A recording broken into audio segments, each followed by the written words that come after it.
Podcast, a platform created to entertain, educate, and evolve the modern-day deer hunter.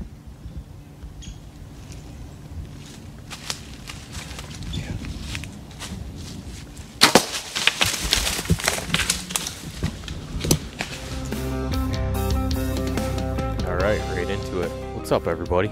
Welcome into this week's edition of the Deer Hunter Podcast. It is currently November 6th.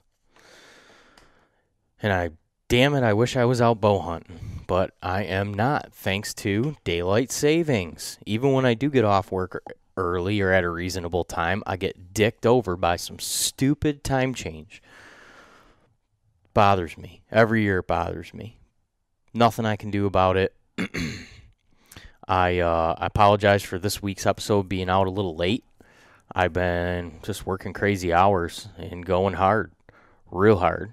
But Monday night, I recorded this episode, and I couldn't get it out last night. I didn't get home from work last night till like 10 o'clock. Worked 14 hours yesterday. So today, I got off at a reasonable time. I wanted to go deer hunting, but I'm not. I actually set up an appointment going to look at a house tonight. So it has potential to, it has the garage that is needed to have a very nice podcast studio, which is something I aspire to have in my next home. So I'm going to do that tonight. Although it would have been a badass night to hunt. There's a west wind. There's a little bit of snow flying here. You know, this is probably, we'll get one more out. One or two more. I got a couple things that I want to try to get out here towards the later part of the week, and then we'll have another show next week. But next week is opening day of firearm deer season here in the state of Michigan. It's a goddamn holiday as far as I'm concerned. And I can't believe October is gone. Like at a snap of a finger. It was a bummer. Like, I knew in August when I took this new job that I was going to have to put my 2019-2020 deer season on the back burner. And, you know, that's less than ideal. But it was a sacrifice that I was very much willing to make to have a better opportunity for my family and myself for my career going forward. And work has just been unbelievably awesome lately. What a great move. But today was the first day where it did kind of get to me. I'm seeing everybody on Instagram posting pictures of big giant bucks. It seems like everybody that I know and follow is shooting huge deer. Well, what do you know? I mean, it is November 6th. So if it's going to happen, pretty much this next week, these next couple weeks are like, man, they're the pinnacle of the entire year that we look forward to, right? I was a little irritated that we've gotten to this point. I haven't had a lot of time to hunt. I've had very limited opportunities. I've been trying to, through the month of October, hunt some bedding and get on one particular big deer. It cost me a lot of sits where I didn't even see deer or have an opportunity to shoot a doe, which I very much would have loved to have done at this point. But did have a few people reach out and got hooked up with some venison, so that was super cool. Time's Up Outdoors guys, firefighters out of Detroit that have been on our show, said they got a cooler full of deer meat set aside for me, so I'm looking forward to hooking up with those guys. Super cool, those guys. They were going to just drop it off at my house. I was like, no. We're going to get together and have beers and do this right. So, I won't go hungry. But I will say that I am definitely ready to spend a few days in the woods, and I really want to put an arrow through something really, really bad. Like before gun season gets here, I would really like to have an archery kill down, no matter what it is. So I basically got this weekend, Saturday and Sunday, and then, I'm leaving out of here Wednesday after work. So if I did shoot a deer Monday or Tuesday with the hours that I'm working and the stuff that I need to get done before I leave and go out of town, it would actually stress me out a little bit and throw a little hitch in my giddy up, if you know what I mean. So I don't know that even if I have the opportunity, that if I'll go deer hunting on Monday or Tuesday, because I have a pile of shit that I need to get done. I have to get some firewood cut and split. It's going to be 7 degrees in Gaylord Tuesday night. Like, I swear to God, it was August a week ago, and it's going to be single digits for a couple nights in a row in Gaylord. Like, it is going to be full-blown winter when we go up to deer camp. For those of you that don't live in Michigan and listen to this show, I live in southeast Michigan. My deer camp is in the northern lower peninsula. It's a 4.5 hour drive. They're getting snow already. The 10-day forecast is like snow basically every day. And next week, the beginning of the week, they're going to have single digits. So I wasn't expecting, anything can happen up there. I've definitely hunted up there in single digits, but it's just not all that common for opening day, middle of November. It looks like it's going to warm up a couple degrees Wednesday and Thursday. Friday's opening day. So I'm glad that that's the projected forecast right now, that it's going to be maybe like low 20s and low 30s. That's my favorite deer hunting weather by far, because 7 degrees in a tree stand, sit all day, it takes a lot of clothing and a lot of determination and quite a few probably miserable hours. So if I can have that temperature in the mid-20s, low 30s, so a little bit of snow on the ground, you couldn't make me any happier. And I've done most of my deer hunting in northern Michigan through the rut, so my best spots are all set up. They're just big topographical features that funnel large sections of timber together between some swamps, and I have some good spots. I'm looking forward to getting up there. Plus, the camaraderie of deer camp. I can't wait to just sit around the wood burner and drink some whiskey and shoot the shit with these guys. So I know Drew and Ryan and Bomber. We tried last week on Friday to get together and do a podcast. We had it all planned out. We're going to be at Ryan's house, 7 o'clock. We're going to record 2 episodes. It was going to be awesome. Boom, boss calls. Hey, I need you to come to work. Sorry, guys, got to cancel. Didn't work out. But we're going to probably get together here in the next couple days and record something to put out the beginning of next week. And then definitely, for sure, when we go up north, we're going to record a handful of podcasts. So that being said, a lot of good content coming in the next couple weeks. It's here. It's the highlight of the whitetail deer season, the beginning to the middle of November, the entire month of November. That Thanksgiving weekend is money. I don't know if there's a more underrated week than, or few days than, like the 25th to the end of November. Those days are just gold mines. Some people have, they did their deer camp, they're done. Those big deer are still on their feet looking for the few does that are willing to breed. And if you have the ability to get out there, it could be your best opportunity all year to capitalize. So deer camp next week. can't believe it. We'll be recording a few shows from there. Like I said, this podcast that I'm putting out today lends itself well to some deer camp talk. I was fortunate enough to catch up with Lee Libby, one of the guys from Big Woods Bucks podcast. They are a group of deer trackers out of Maine, and they just every year kill big, giant bucks. And Lee has been a guide for years.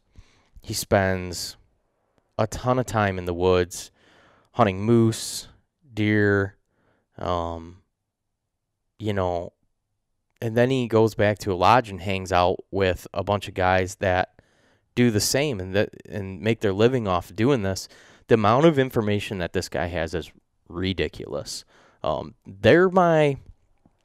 probably between Big Woods Bucks and traditional bow hunting and wilderness podcast, Jason Samkoviak's podcast.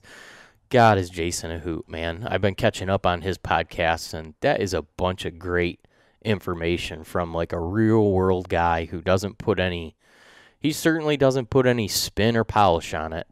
He's pretty gritty, and you can learn a lot from listening to the traditional bow hunting and wilderness podcast. If you don't know about it, you should know about it. Jason Samkoviak, great dude, friend of the show, Northern Michigan guy, and he gets it done pretty consistently with a longbow. So good one to follow, as well as Big Woods Bucks out of Maine. Those two right up at the very top, my go-to listens. And that being said, I'm going to let it rip. We talk about it in this podcast. Lee just put a film out. It's available on YouTube. It's called Lee. If you go to Big Woods Bucks on YouTube, subscribe, check out. They got a bunch of good videos on there, and check out Lee's new film. I really enjoyed it. It's, I think it's 17 minutes long. Enjoy the show. Enjoy the hell out of it. I enjoyed this conversation. There's a lot of good stuff in here. So thanks everybody for following along. I can't believe we're getting close to December and the tail end of this year. It's gone by all too fast, but soak in the next couple weeks of time.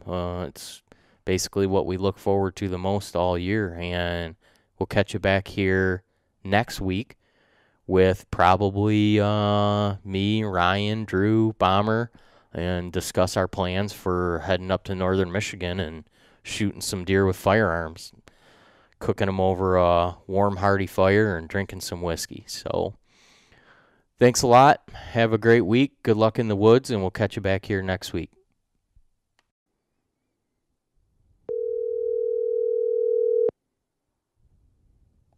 Hi, this is Lee Libby. Please leave a message. The mailbox is full and cannot accept any messages at this time. Goodbye. Oh, that was a quick podcast, huh? We got that one handled in fast order, right? Money's on the dresser, baby. I'm done with you. I'll have to try and call him back here in a second. Lee Libby, Big Woods Bucks. This is going to be a good one. Been looking forward to this one for quite a while. Stay tuned. Here. Yeah. There we go. That looks good. How's it going, Lee? Good. How are you, Kev? I'm really good. Good. It's good deer hunting weather. It's cooling off. Yeah. We got some snow coming up here, so. We got some coming here, too. Do you really? Yeah, I just looked at the 10-day forecast. Where I deer hunt in northern Michigan is 4 hours north of where I live. Yeah. And they've got snow for like every day in the 15-day forecast says snow. So No. I guess it's here. Yeah. You heading up to camp next week? Or? Yep, I got a short week next week. I'm going to work all day Wednesday. I should have the truck pretty well. I should have the truck pretty well packed. When I get home Wednesday after work, it'll be hugs and kisses, goodbye to the wife and kid, and I'll be heading up north, and I'll be deer hunting Thursday morning. Nice. Yep. So good for you. Does the wife enjoy this time of year as much as my wife does? my wife's pretty good about it. She's pretty independent, so yeah, she keeps herself real busy. She doesn't rely on me to keep her busy. Right. I mean, there's definitely days, and we've been together long enough that I know what's acceptable and what's not acceptable, and Right. but I would say her tolerance for acceptance is a bit higher than what I've seen in some other relationships. Right. Yeah, definitely. So Mine's the same. As long as the wood box is full before I leave, I'm good. there you go. Mhm. Are you all good? You're all situated? Yeah, I'm just sitting in the easy chair here, and I think I'm all set. Did you happen to make yourself a cold, refreshing beverage, or? No, I didn't. I had a glass of wine with dinner there. Okay. That's good enough. Well, I got a cold beer Nice. going. I made myself a gin and vodka, or Nice. gin and what the hell is that? Gin, dry vermouth, and cranberry juice. Oh, wow. And it was pretty damn good. And it wasn't like I was reading out of some bartender's Bible or anything. It was like, hey, this is all that's left in the cupboard, and let's see how it works out. Yeah. So I actually got a little bit of Tito's I could dump in a glass here. Well, no, I'm good. Yeah. So, yeah, well, I got us up and recording, and I just usually start these things when the conversation gets flowing, but I feel like we're up and going, so I don't usually do any big fancy intro. No? No. That's all right. Cool. Well, fire away. If you got any questions? I've been answering emails and sending back Facebook messages, and I think I'm all caught up for the evening. All right, good.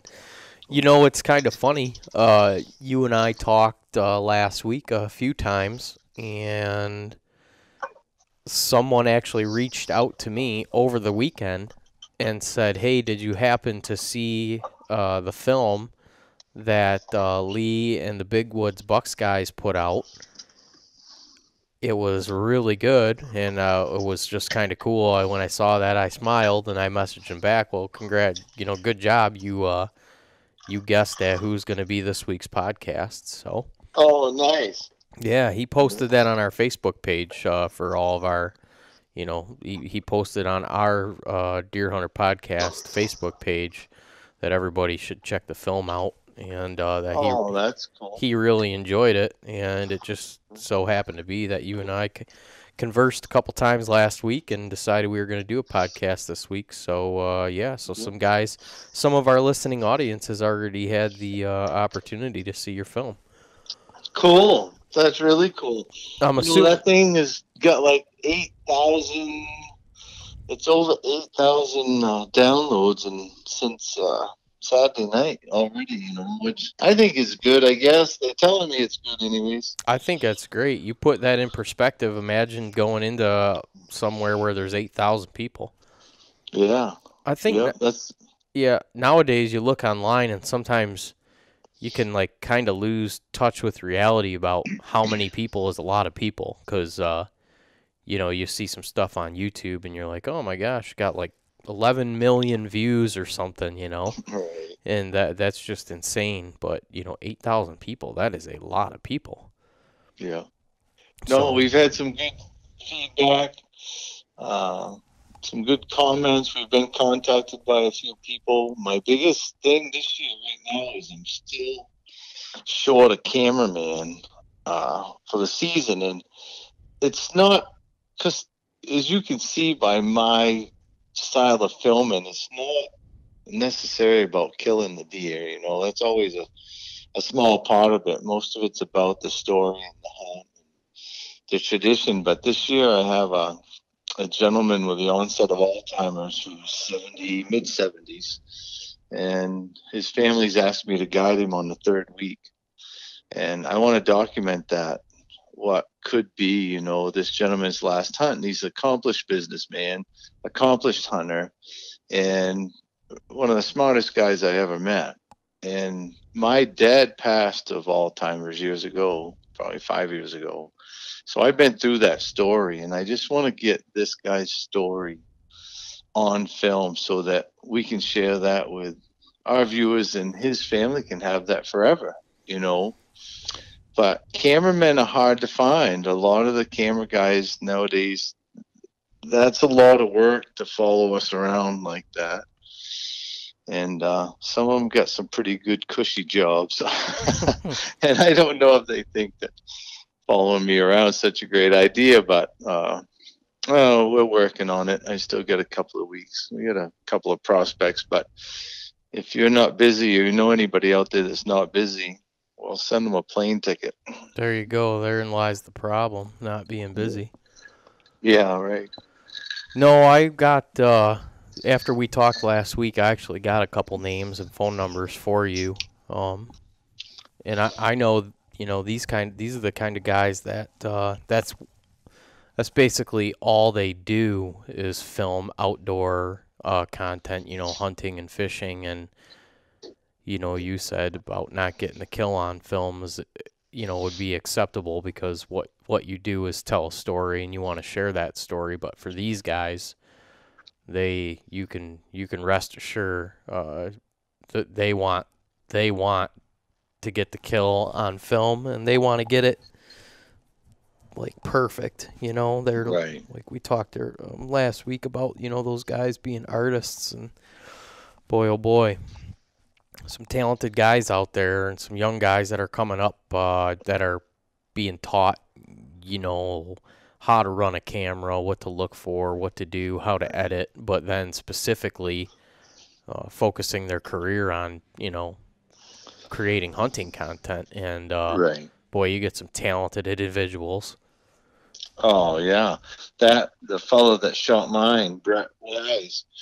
It's kind of a funny story. I met him at a campfire one night with some friends, and he was just visiting another buddy of mine. And Brett's a great guy, very liberal-minded. You know, he's in his 30s and just kind of grew up in obviously a different setting that I did. So definitely wasn't all about the hunting or the killing, or, you know, but had some respect for it. And just in conversation over a couple of drinks at a campfire, I asked him, you know, to spend a week with me in the woods. And where was this? I'm sorry to cut you off, but just so I can understand in the listening audience, where was this campfire at that you come across this gentleman? Oh, it was that. So my wife's grandfather actually lives in one of the oldest houses in Rangeley, Maine. It's actually Squire Rangeley's old house. The fellow that we named the town of Rangeley after lived in this house, and it's a neat old house. It actually looks like the 1940s inside the house still to this day.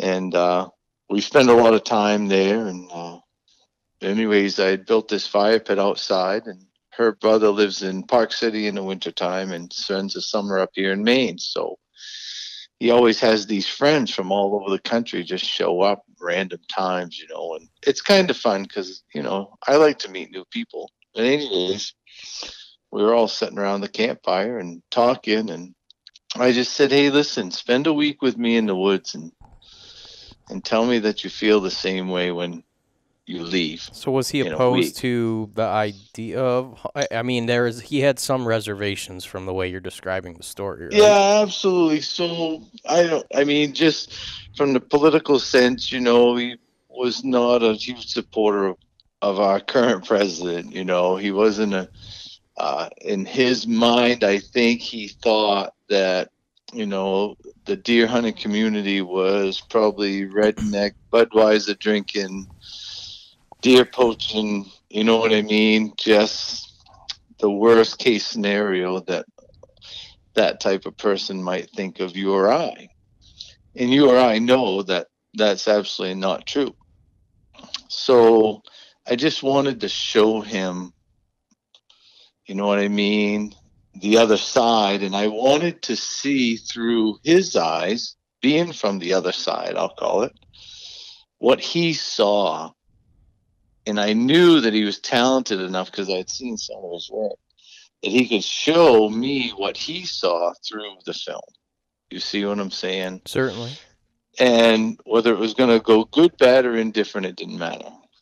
So he said, you know, we would talk. So he contacted me a while later, a month or so later, and said, "Hey, I got this project about uh, interesting people in northern New England, and I want to do a documentary with 5 or 6 different characters.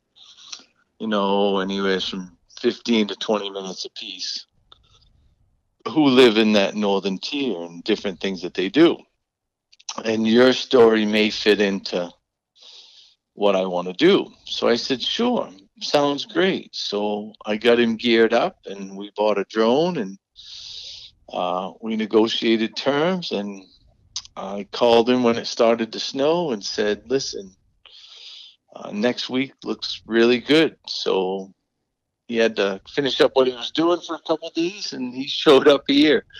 And, you know, later on, he told me that he was nervous, had a lot of reservations about, you know, could he do it physically? Did he want to do it mentally? How old was You he? You know, say he's in his 30s? mid 30s, yeah, probably 35, 36 years Same old. age as me. Yeah. So just had all these reservations. So a couple of things we agreed on. This is how different we were. This is what makes the story kind of interesting, I think, is we agreed that we wouldn't talk politics for the week. And we agreed that we wouldn't even watch the news together. You know what I mean? We didn't watch the news for a week because we didn't want anything to distract us from what we were doing. And so at night, he would go down into my man cave and he would edit the film that we had shot through the day. Yeah. And me and my wife would cook dinner. And then I'd go downstairs and we'd go through the shots of the day and he would show me good things that he thought would work. And we'd go through all the good and the bad and started the editing process. And anyways, after the kill, it didn't seem to bother him too much. We shot B-roll for a couple of days afterwards. Just got as much film content as we could for the next 2 or 3 days. I hunted New Hampshire one day.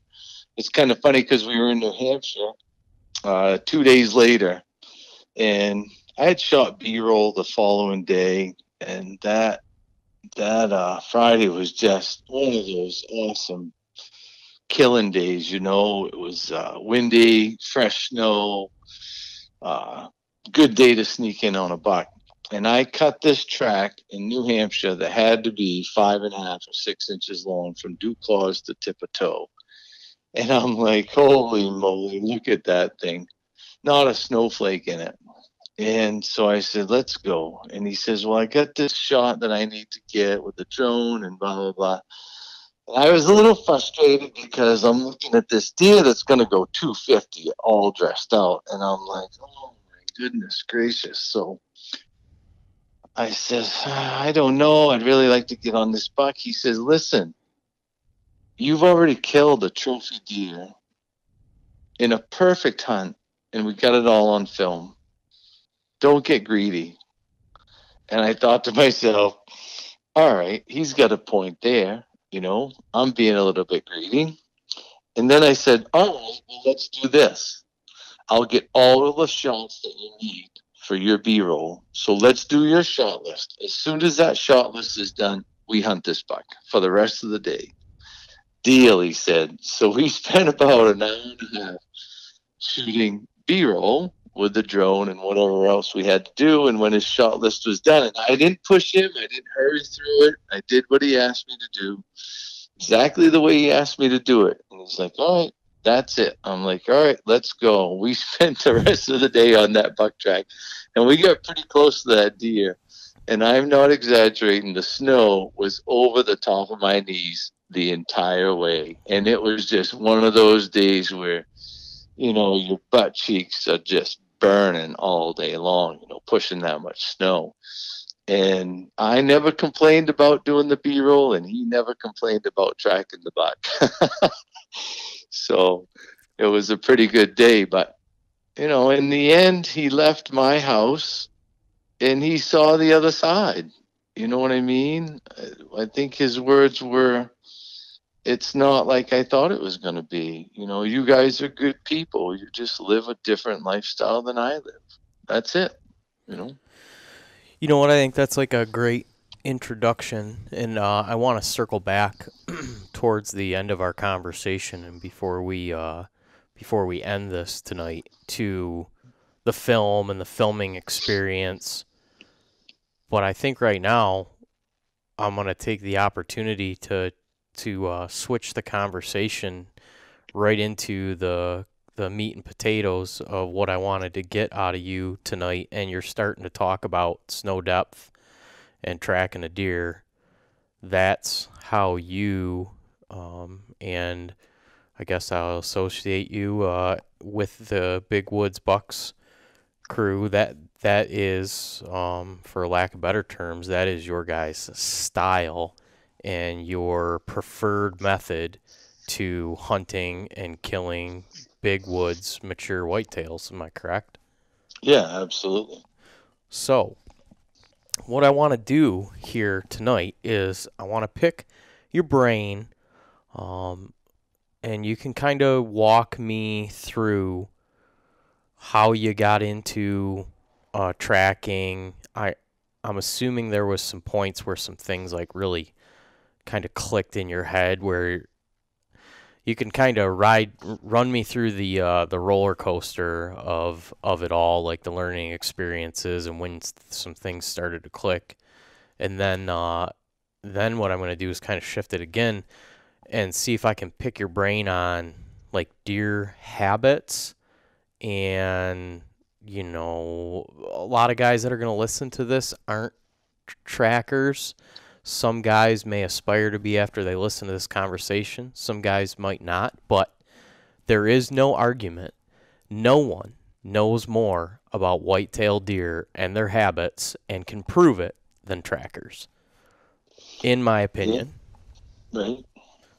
So I was very excited to talk to you tonight because next week I'm heading up north to my deer camp.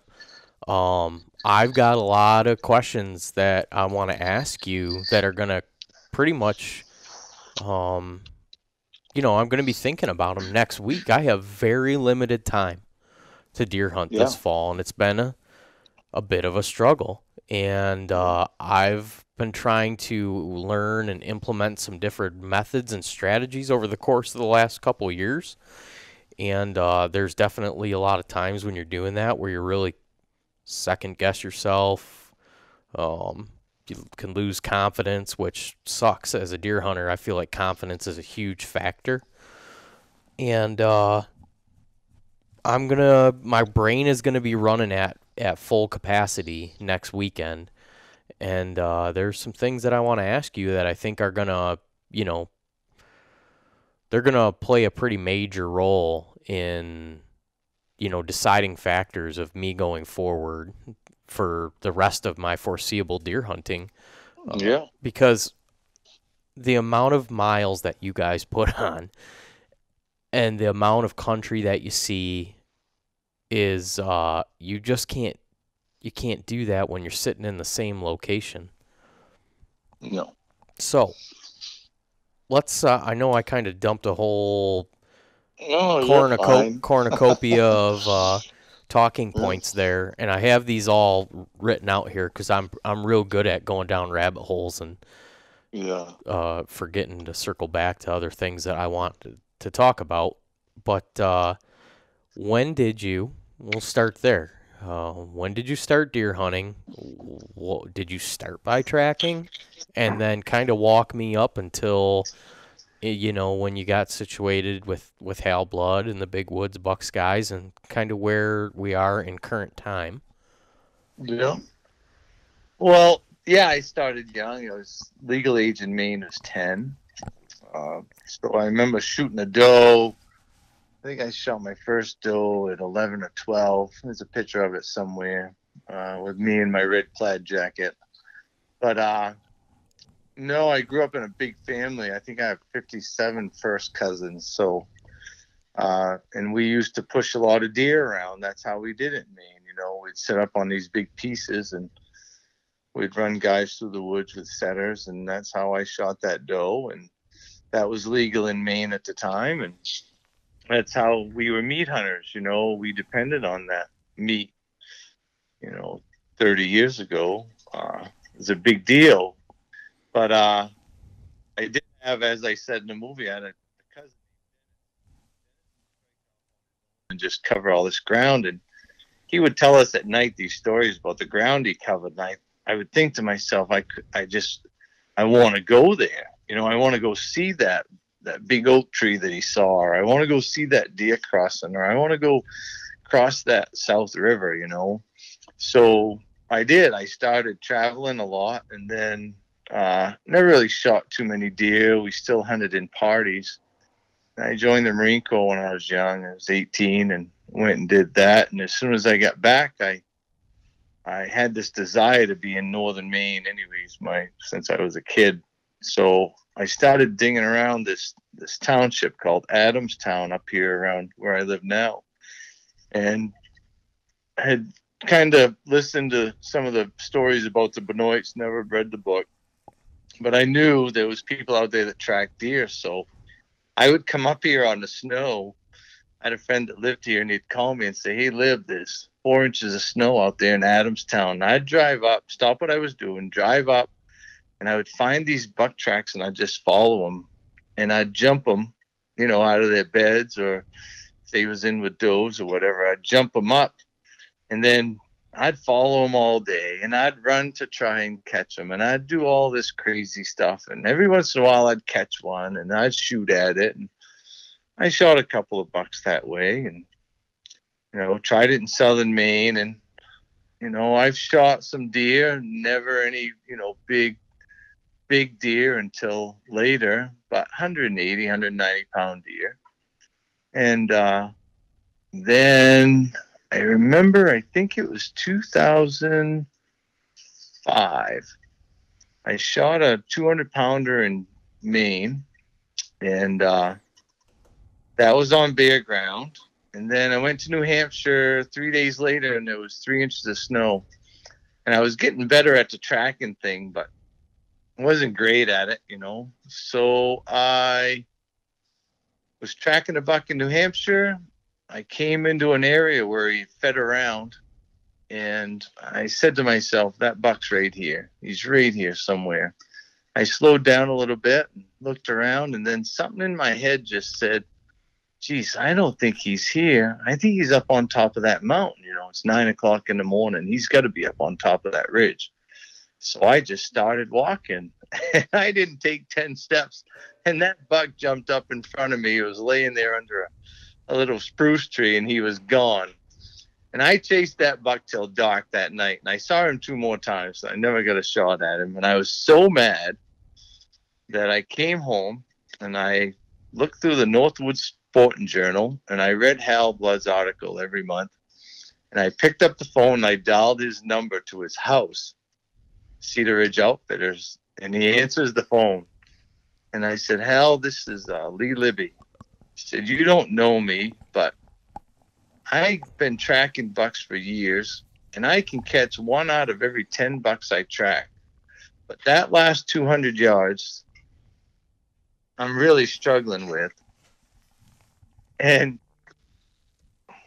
is that you? Yeah, I'm sorry. My text message was going off on my phone, and I think I got it shut off here now. Proceed, please.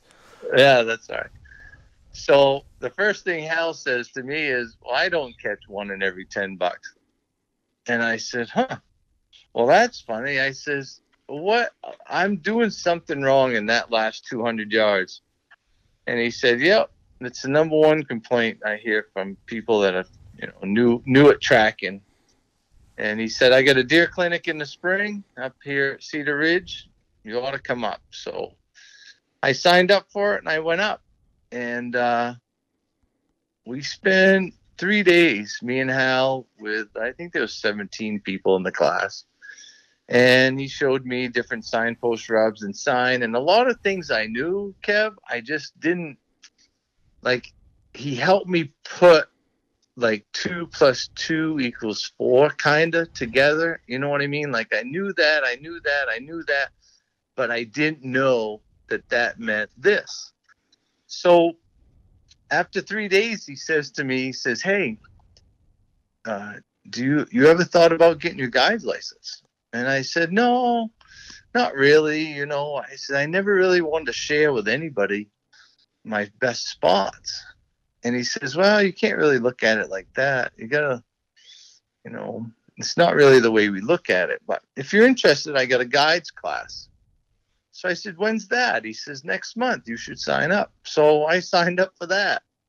And I went back to the guides class and I took my guides test and I got my guides license. And I called Hal up and I said, hey, I got my guides license today. He says, what do you think about guiding?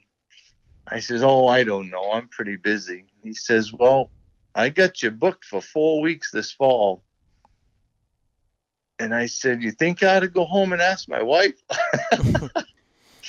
He says, well, you do what you want, but I'm telling you, he says, I've only hired 2 people out of my guide school in all the years I've been doing it. And the first one was Kevin Harrison, and you would be the second. And I said, well, that's quite an honor. So I ended up going to work for Hal in 2006 as a professional guide. And that's when it changed everything. So I wasn't the best deer tracker by any means. I still don't consider myself the best deer tracker. But what I did have was the knowledge to show other people and the ability to learn. So now put yourself in this situation, Kev. Here I am. I'm guiding professionally. I get to hunt every single day for 5 weeks straight. I'm forced into it, right? Because now I have a client. So I have to hunt every single day. Now you take my physical ability is pretty good. Now you give me a client that's not in that great a shape, and I still have to try and be successful with them. So that teaches you as a guide to hunt differently. Do you see what I'm saying? Yeah. You can't just Right. full on hunt. Now you got to be, now picture you've got an elderly person who's overweight, just worst case scenario, elderly person that's overweight and has COPD, but they want to learn how to track a buck and be successful. And you as a tracker have to be able to teach them how they can do it. Well, it just makes you a better hunter. It can't not make you a better hunter. So you learn to hunt in many different ways. And then at night, you get to go home and sit down at the table with Hal Blood, Kevin Harrison, Tommy Hamilton, Chris Krakowski, Matt Stevens, some of the best deer trackers in the country. And you get to ask questions every single night. I had a buck today that did this. And somebody's like, yeah, and then I bet he did this. And you're like, yeah, he did. How did you know that? Well, they knew that because they'd been doing it so long. So it ended up being, I went to college. I guided for Hal until 2012. And for the first 3 years, I guided professionally out of a remote camp. I lived in a 10 by 30 tent camp. I'd come out on Sundays. I'd get 5 new coolers and new clients. I'd take a shower, do some laundry, and I'd head back in. and I hunted every single day. And that's what made me the deer hunter that I am today. The only problem with doing that, Kev, is that when you're guiding every single day of the deer season, you don't shoot any deer. So in 3 or 4 years, I had only shot a couple of bucks. And so then I started to hunt a little more on my own and guide a little bit less. And then that's when I really started to shoot some deer, you know. So that's about where we are today. So now, to be honest, I only guide moose hunters because I enjoy that very much. I am going to do the gentleman this fall because I just think it's a neat hunt, you know, and I want to be a part of it. But I'll be in Jackman area Thursday night. Friday morning, we're looking at 1 to 3 inches of snow. And I'll hunt Friday, Saturday, and then Monday morning, if the snow's still on the ground, I'll hunt until I tag out or I don't tag out. You know, I when guys come to go on a guided hunt like that, it's probably real important for success that you and your guide have connectivity and work well together. I mean, assuming that helps greatly. I mean, guys don't come over there and usually go with like you for a day or Hal for a day. Like, right, you get booked up with a guide, and I'm assuming that guys that learn real fast would do real well versus the latter, right? Like guys that can in a day just shut their mouth and listen. Because if I came, I'm thinking in my head, if I came over there, right? I've never tracked deer. I mean, I've followed some deer tracks around in the woods, and I've hunted the big woods. So I would actually come over there and be like, all right, if I have a week, I'm confident and comfortable that I would get a deer killed. But that wouldn't be the reason that I'd be coming. I'd be coming to learn everything that you guys know and would have to say, and I would want to take that approach. And man, I wouldn't have any input. I'd be just thrilled, and I would try to learn as quick as possible as to figure that out, because I'm assuming even though you're hunting the same thing, you and Hal and the other gentleman that you speak of might have a little bit of a, even though it's very similar but different, a little bit of a different approach or things that you do differently, right? Oh, absolutely. You know, me and Hal are both make things happen guys. You know what I mean? Like, if I get a buck bedded down in a bad area, you know, so say I go 3, 5, 6, 10, whatever miles on a buck track, and then all of a sudden he stops and takes a little bit of old man's beard and takes a leak, and then he takes a sharp left and heads up onto this green growth, and I get up into that green growth, and I know he's in there, but he's just in a spot where he's not going to give me, you know, I'm not going to sneak in there and get him. Either it's too quiet or, you know, something. I'm just going to bust in there. I might even bust in there whistling Dixie. And, you know, that buck's going to get up because I'm going to follow his tracks right to his bed, and I'm going to get him up. Well, I'm getting him up because I'm running out of daylight, 1. And 2, he's in a spot where I'm probably not going to get a chance to kill him. And I want him to be in a better spot. So if I force that buck out of his bed and he's got to cover 1 mile or 2 miles and he's in the mood to lay down, he's tired, then he might lay down the next time in a spot where he's going to let me get to him. Or he might just get up and say, well, he's up for the night anyways. You know, after 2 o'clock in the afternoon or even after noontime, them things can get up and go another, you know, 16 or 17 hours looking for does or breeding all night. But that once he's up and moving, then that increases my odds, right? Now I got him up and moving. I might catch him on the hoof and kill him walking away from me or looking back at me. You know what I mean? But so we're both that kind of way. There's other guys that are more, you know, they might try to circle around or get into that spot, and they might feel, all right, he's in a bad spot, but if I take my time and really sneak in if I take an hour and a half to go the next 200 yards, I might catch him getting up out of his bed, or he may never hear me coming, and I might catch him in the bed. So, yeah, different strategies, different guys, and it's all the way a guy or a gal deer hunts is all in their personality. If their personality is the guy or gal that makes shit happen, that's the way they're gonna deer hunt. You see what I'm saying? Yeah, I It's gather. the same thing. Yeah, it's habit. It's just, you are who you are. Does how big of a difference does it make? I'm just thinking in my own head after what you're talking about. Being familiar with the landscape and the lay of the land as a tracker versus going into a new piece. Are you at a big advantage if you, like, I'm just saying that, for instance, like you just said, busting that deer out of there, and maybe you busted a deer out of there in the past and you know where the next area is where they're, it has what they need for bedding, or can you just go into things completely blind as a tracker and feel as comfortable as you would if you knew that 10-mile area or whatever? No, I think as a tracker, the experience, it definitely allows you to be comfortable wherever you go, because you don't care. It doesn't matter. Once that buck track is in front of you, the end is the same. Either you catch him or you don't. And once you catch him, their habits, they're just deer.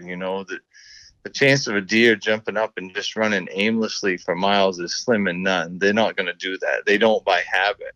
They don't know what the next danger is. If you think about the way the deer lives, is he doesn't know Lee Libby or Hal Blood or anybody's tracking him.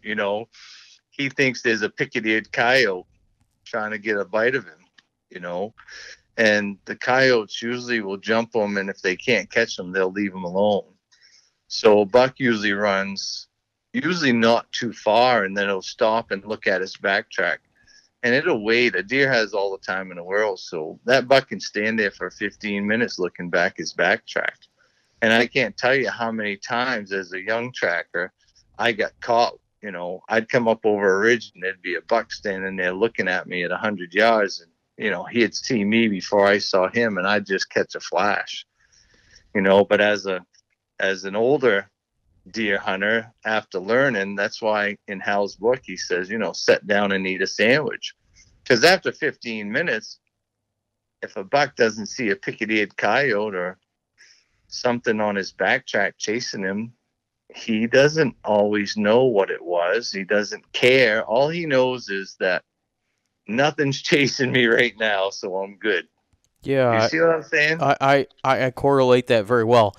It's like it's the same thing as if you're out in the woods and you're sitting there and you hear a stick break behind you, and you think, oh, there's a deer or something behind me, and you turn around and you don't see anything, and you stare in that direction for 15 minutes, and you don't hear another stick break or you don't see a single thing. You excuse that and you move on, and I guess there wasn't a deer back there. And the deer is the same way. It's only for a period of time that he's concerned, and then he checks his concerns and decides to move on. So I grasp fully what you're saying. Yeah.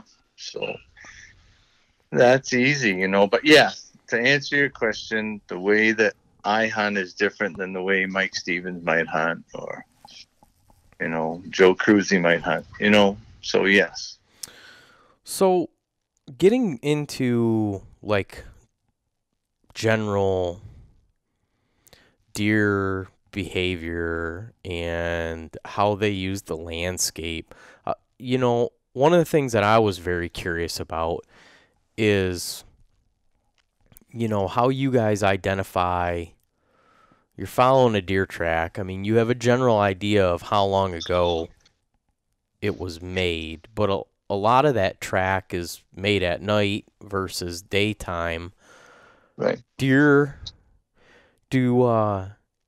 Do deer generally spend their majority of their day in that country in thicker habitat and then use the cover of darkness to cover open ground, or does it just vary wildly according to each deer's personality?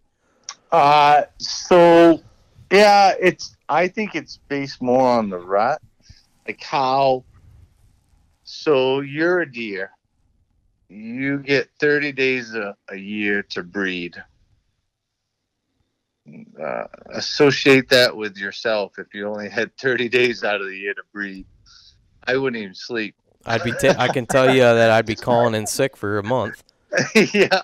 So they have to go. You know what I mean? Like they'll lay down and get rested up, but they're not gonna, get their full 8 hours of sleep and then go. They might lay down from 7 o'clock in the morning till noontime, and then they're back up and going.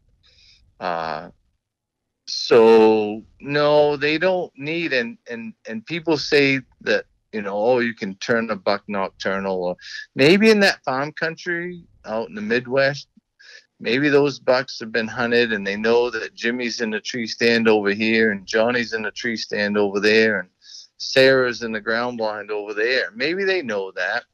Up here in the North Country and over where you are, they don't know that. All they know is that they've got to get up and breathe because that's what God's made them do.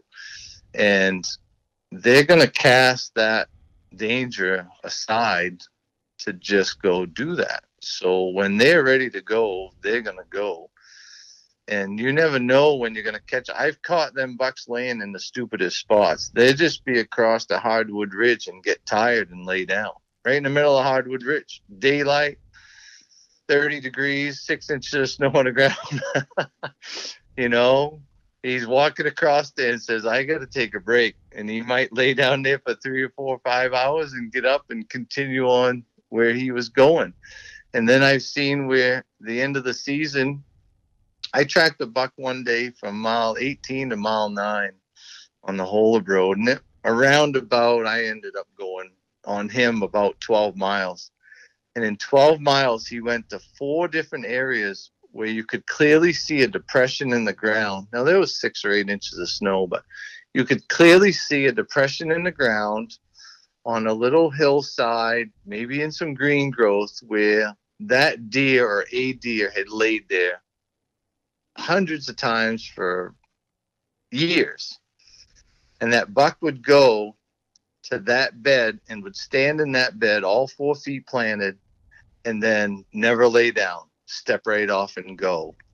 And he did that 4 times in one day. So I went home that night and I asked Hal, I says, I had a buck today that went up onto a bedding area 4 different times in 9 miles from the mile 18 to mile 9.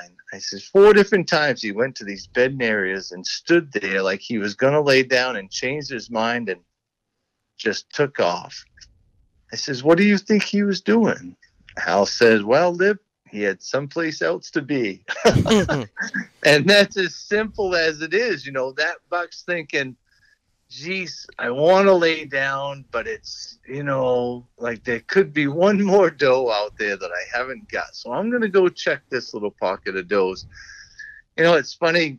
I shot a 200-pounder in New Hampshire a few years back last day, and I cut his buck track at daylight, and I took it, and I killed him at 10:30 in the morning. I don't know. We weren't 20 feet apart when I finally killed him. But he went to 3 different swamps, and that track was only about 4.5 miles. In 4.5 miles, he went into one swamp, did a circle in the swamp, just a very small circle, like 300 yards. And there was a doe in that swamp because I could see some old doe tracks. She was hanging right there. He did almost a complete circle around that swamp, went back out to this big tote road and headed up the tote road, walked a mile up the tote road, went into this other swamp, did the same exact circle, came back out to the same tote road, walked up the tote road another half a mile, took a left, went up onto this ridge, and there was a doe up there that was ready. and he pushed her into the woods, into some thick green growth, and I was able to sneak in there and kill him.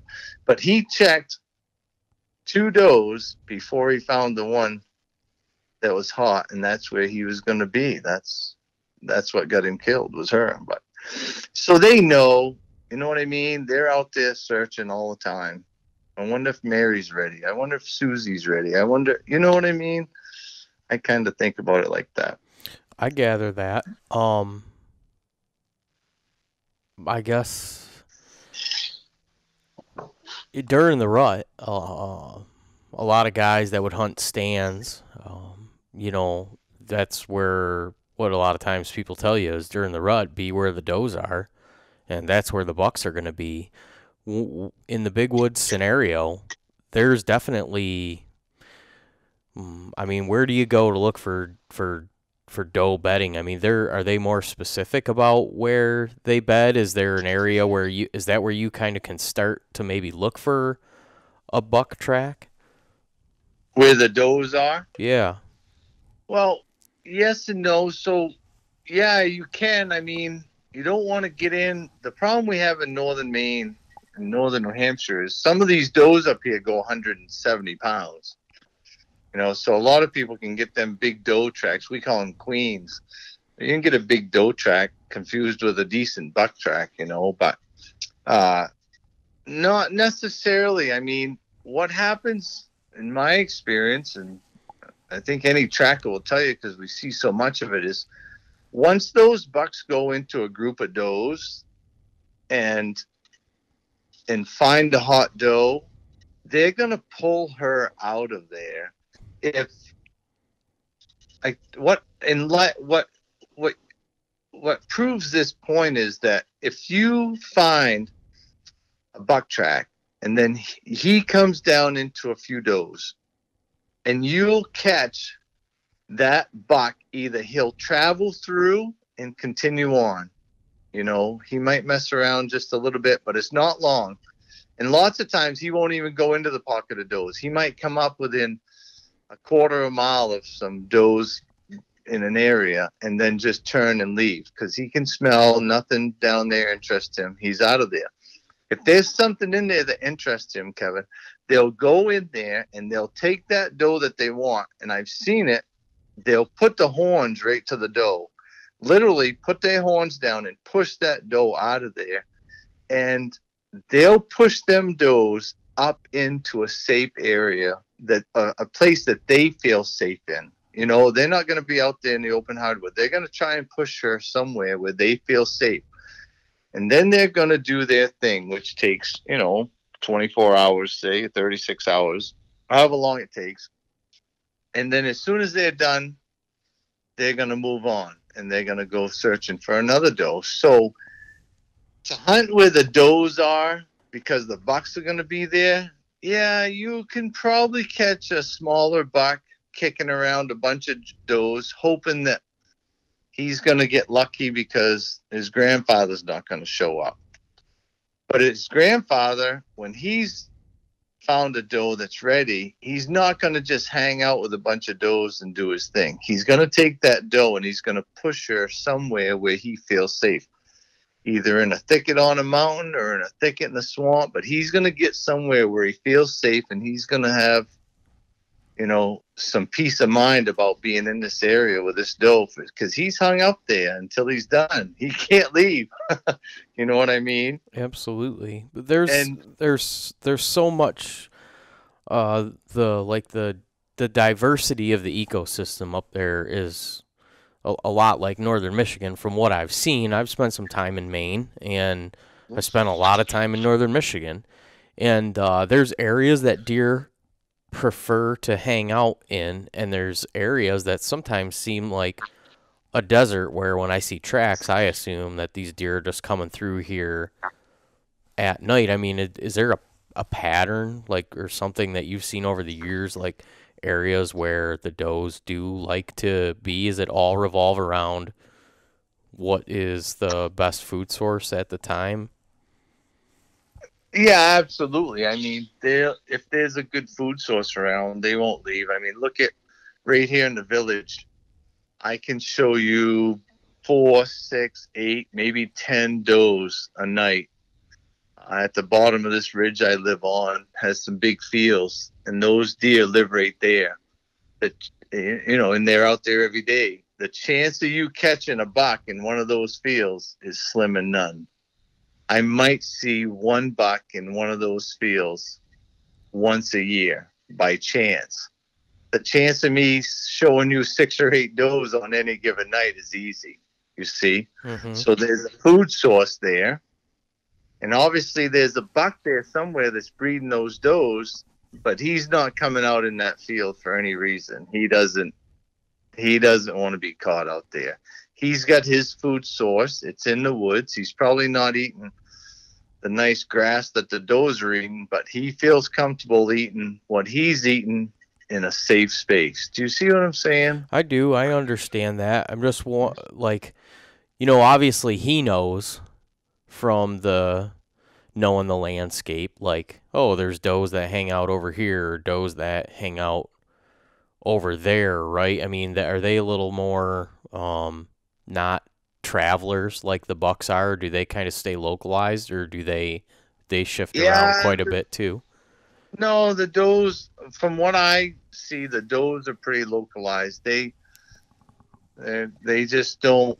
There's no reason, as long as there's food around and shelter, and there ain't a bunch of coyotes, you know what I mean, harping at them, then they'll be there. The bucks definitely travel, and this is one of those reasons why I started tracking on the snow, was because now I can tell you with certainty what these deer do, because I see it day after day after day. And then when you start killing these bucks is when you've done this for years, and then all of a sudden it all makes sense. Like, what's the last thing a buck does before he lays down? Same thing you and I do before we go to bed. He usually has a little bite to eat, or he goes to the bathroom. You see what I'm saying? Mm-hmm. If I could tell you how many times I've jumped a bedded doe or a buck, or shot at a buck that I just jumped out of his bed 100 yards after he fed a little bit or went to the bathroom, a lot. You know what I mean? Mm-hmm. It's just nature. Yeah, that makes sense. And then where they travel, you know what I mean? Like, if those does travel right straight through a hardwood ridge, that buck's probably going to be up on the ridge, right at the edge of where the green growth is, because he's going to be 2 steps away from hiding all the time. Do you see what I'm saying? Yep. Now, if he's forced down into that hardwood ridge for a reason, to grab a doe or do whatever to cross an area, during the rut, it doesn't matter if it's daylight or dark, he's going. But 9 times out of 10, you'll find after tracking them for so long that they're pretty smart. They're always going to be pretty close to a safe spot. It's like driving down the road. If I'm driving down the road, next time you're driving down the road in Michigan, you see a big buck track cross, pay attention to where he crossed, because it's probably a spot in the road where you can't see either way a long distance. Do you see what I'm saying? Mm-hmm. So it could be on a corner or something where it's kind of limited visibility both ways. That's how those guys travel. They're pretty smart. Is there parts when you're on a track where you can look at it and say he probably came through here under the cover of darkness? Because like what you're saying, will they cover like some open ground under the cover of darkness, or does that not really? Yeah. So, I mean, obviously they're still, pretty leery, but so do this. So this is what I do as a guide and as a hunter. So Thursday night, Thursday after work, I'll drive over to Jackman, and I'll get into camp, get the wood fire going. And then just before I lay down at night, I'll go outside and I'll leave my footprint in the snow in my slippers. And then I'll come back in. And then, I don't know about you, but after 40 years old, you got to get up at least once in the night and go to the bathroom. So Sure. when I do that, I'll go outside and I'll step in the snow again. And then when I get up at 4 o'clock, I'll go out and I'll step in the snow again. And then I'll go back in, I'll eat my breakfast, and I'll get dressed. I'll go out and start the truck. And the last thing I do before I get in that truck is I touch every one of my tracks that I made the night before. So I can tell you what a track feels like that was made at 9 p.m. the night before. I can tell you what a track feels like that was made at midnight, and I can tell you what a track feels like at 4 o'clock in the morning. Now, if it's snowing and that track at 9 o'clock I made has 2 inches of snow in it, the track I made at 1 o'clock at night has an inch of snow in it, and the track that made at 4 o'clock in the morning has just a dusting in it. And I take off for the Holdup Road, and I get out to mile 18, and I cut a buck track, and that's got a half an inch of snow in it. What time was that buck track made? Yeah. Between 1 and 4, right? Sure. So now I know I'm probably 4 hours behind that deer. Now, what's he doing? Is he with the doe? Is he by himself? Has he got a 30-inch stride, or does he got a 24-inch stride? That's going to tell me if he's tired or he's not. You know, you take a big buck with a 36-inch stride and he's not dragging his feet. Well, he probably got up in the night and he's headed somewhere. You know, do my legs feel like I want to try and catch him because he's on a mission? I might spend another hour in the truck or go check a signpost rub somewhere, and I might come up across the nice 200-pound buck with a 24-inch stride, and he might be dragging his toes. Can't even lift him up. He's so tired. Well, that buck's probably going to lay down, spend the best part of the day laying down because he's been up all night doing his thing, you know. Mm-hmm. So I might choose that second one, especially if I've been running for 4 or 5 days. You know what I mean? After 4 or 5 days of tracking, I might want an easy one. So I get that. Sometimes it's dictated by what tracks you can find, too, I imagine, right? But in the ideal condition, you want to take the track that puts you at the best advantage. Yeah, absolutely. And to switch a track midstream is not even a big deal. You know, some days you can't find a decent track from the road. So I might grab 170, 80-pound buck track, you know, something that's not real big. His dew claws aren't really hitting much, but I might take that track because that's going to lead me to somewhere else. You think about it, all those bucks are looking for the same thing. You see what I'm saying? The big ones and the little ones, they're all looking for the same thing. The little ones don't stand as much of a chance because the big ones are there, but they're still looking for the same hot does.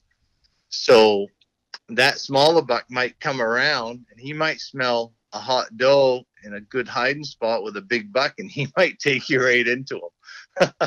You know what I mean? Yeah, certainly. He might get his grandfather killed, just, you know, he doesn't know. Or you might just be walking along on a 180-pound buck track and have a 250-pounder cut across and just turn. Say, well, that's bigger than the one I'm on. I know that one's 200 pounds.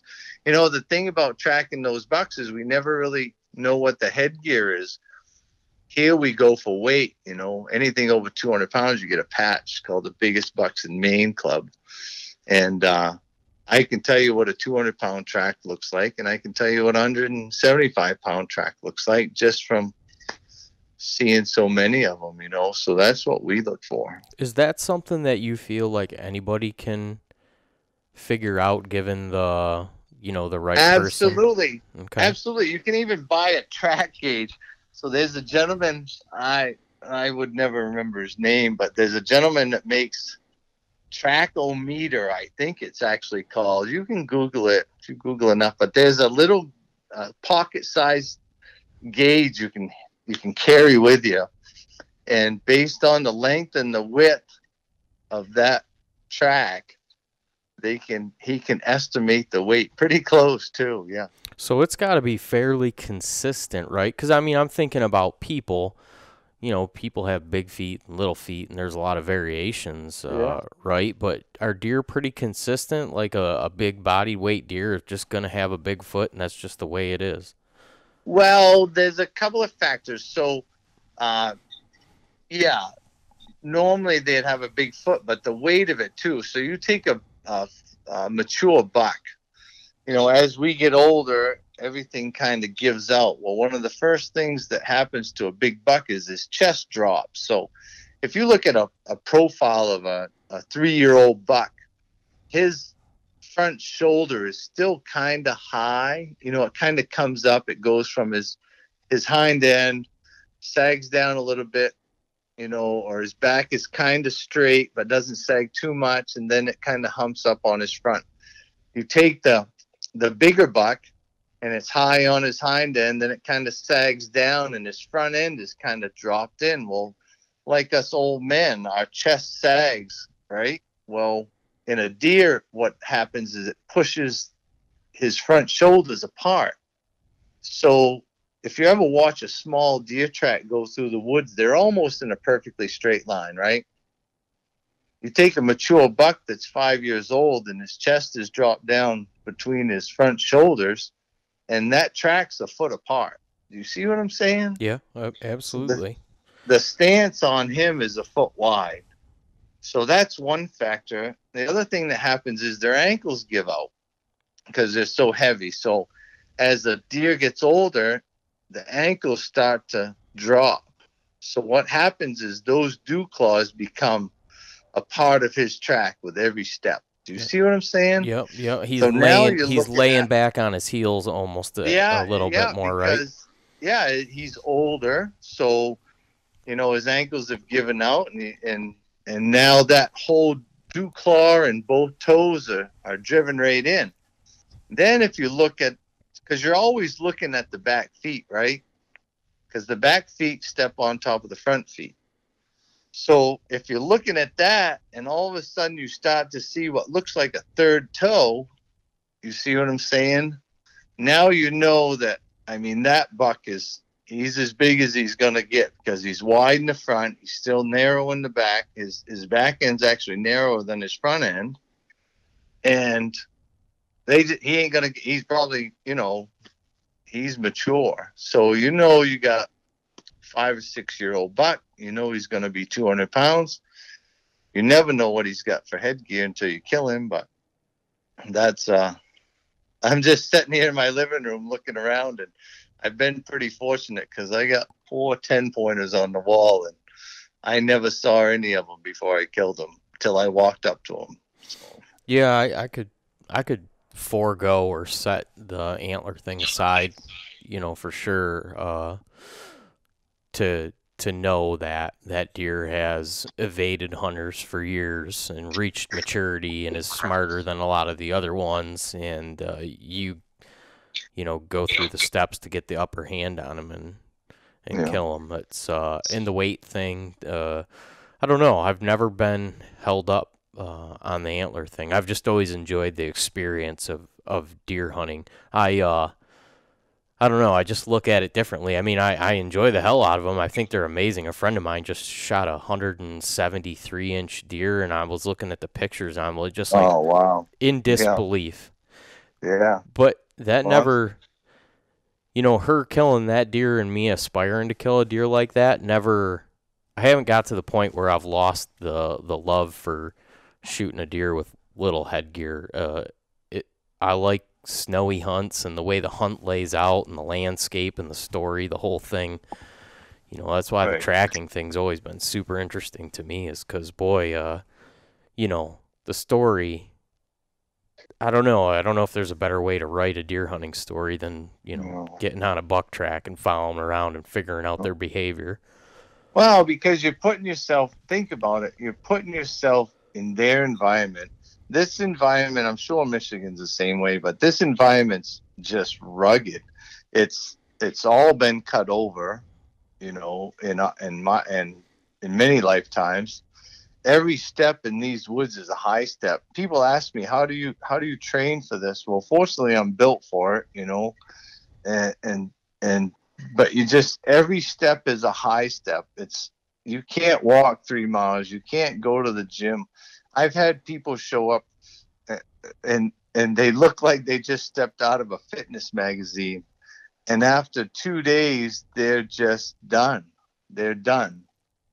And, they'll tell you that there's no preparing for that. So you put yourself in that environment, you work at it, you're hunting the smartest animal in the woods, and you beat him on his own turf. That's like somebody sneaking into your bedroom tonight, Kevin, and killing you. What's the chances of that? Not very good, right? No. So it's quite an accomplishment. I don't care what shape you are, what anything about you. If you can do that, it's all persistence. Some of my best clients over the years have been the most persistent ones. They didn't care how much they hurt. They didn't care how much it was snowing or how wet they were or how cold they were. They were so driven by beating that buck. Do you know what I mean? I've had cameramen that never killed anything in their life, never would. And after 3 days of tracking bucks, they want to kill it. They're so mad. They're like, I just want to kill this thing. You know what I mean? It's just, I don't know. It's an accomplishment that's hard to describe, I guess. So, do you the rut? I mean, that's what I look forward to every year. That's when I love to deer hunt. It sounds like it's the same for you. You rely on that 30 days or so of opportunity. Is your guys' rut similar to ours, the month of November, or is it vary a little bit? Yeah, no, the month of November. So they'll be getting kicked up here this next week, you know. So right now, you know, I went out Saturday on a scouting mission, and what did I see? I was gone for like 3.5 hours. I see 4 does and one buck, one smaller buck. And the buck was all by himself, laid down on a ridge doing his thing. And those does were all still traveling together. There was 2 in one group and 2 in another. So I don't think they've really kicked off, but it's supposed to be below freezing all day Saturday. So that'll tune them up. They'll be moving. Yep. I kind of feel that same way looking at our forecast here for the next 10 days. So, and yeah, I mean, I can from year to year predict pretty much to the day regionally. It seems like north of me is usually ahead. Like I said, I go 4 hours north, and it seems like they're usually 5 days maybe ahead of what the activity that I see down in the southern portion of the state. And I think that's just when the winter lets up and the spring comes in and when the females are able to drop their fawns, I'm pretty certain that's what dictates all of it year to year, that you can pretty much count on the day that it's going to happen. But man, yeah, that's where I love to focus all my efforts too. And I like I said, I followed some deer tracks around. I've never done much tracking, but I guess my strategy's always been is to hunt a funnel that funnels down like 2 big portions of woods to where it comes to, a pinch essentially, to where I know these deer can't really get past this area without me seeing them. And it usually relies on, like you said, a one bound and they can be in thick cover, but they don't move long distance through that thick cover because it would take unbelievable amounts of energy. So they'll travel right on the outer edges of it from what I've seen. Is that be something that you would agree with, or do they a lot of times plow through thick stuff? Well, it depends on how close I am to them, because sometimes they amaze me. I had a cameraman follow me one day, and I was on this buck, and I knew I was close, and I see him jump, and I waited, and I took him a little further, and I see him jump again, but it was so thick I could never even shoot through it. And finally, the cameraman's having a meltdown, and he looks at me and he goes, "Lib, this is ridiculous. There is no way this thing has antlers. It's not possible, because there's no way he could ever get through here with antlers." And I'm like, whatever. If you want to go back to the truck, go back to the truck. He's like, no, I'll stick it out. sure enough, we jumped up over this ridge, and he was with a doe, and he took off, and that's all you could see was antlers. And I never touched him, but and he was just amazed. And he's like, "Liv, why would that buck go through that area?" And I said, "Johnny, because he never thought we would. You know what I mean? Like, who's ever going to follow me through here?" That's how tight it was. Yeah, And he knew we were there.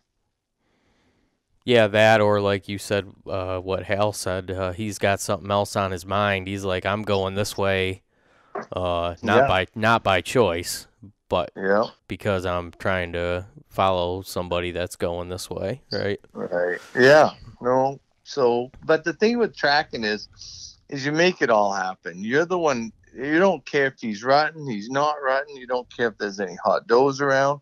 If you got snow and enough persistence and enough gumption and enough grit, you're going to go in there and you're going to find him and you're going to get him out of his bed and you're going to try to kill him. That's how we, you know what I mean? And there's only so many good days. I can tell you, Kevin, honestly, I think there's 5 to 6 solid killing days a season. And when I say that, I mean there's fresh snow on the ground, so it's quiet walking. There's a wind blowing, maybe blowing some snow out of the trees that kind of cuts down on the visibility, and there's enough wind for cover so that you can pretty much walk and walk and walk without making too much sound. And when it comes time to get in close, you know, they really can't hear you. I mean, as far as the wind goes, we don't even consider it when we're tracking.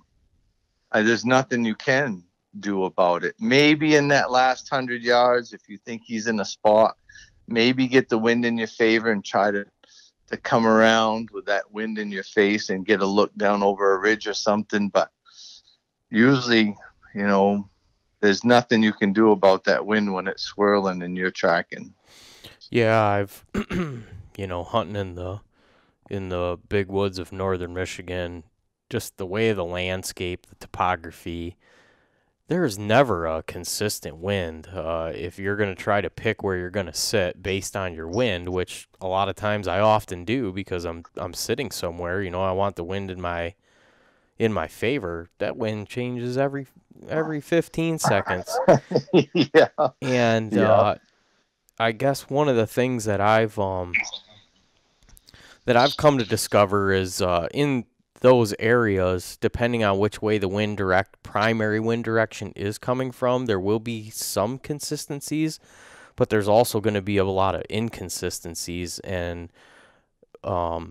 it's funny, you know, you'll have the wind right at your back hard and be looking straight ahead 100 yards, and you'd swear anything that would come out over there would be right straight downwind of you.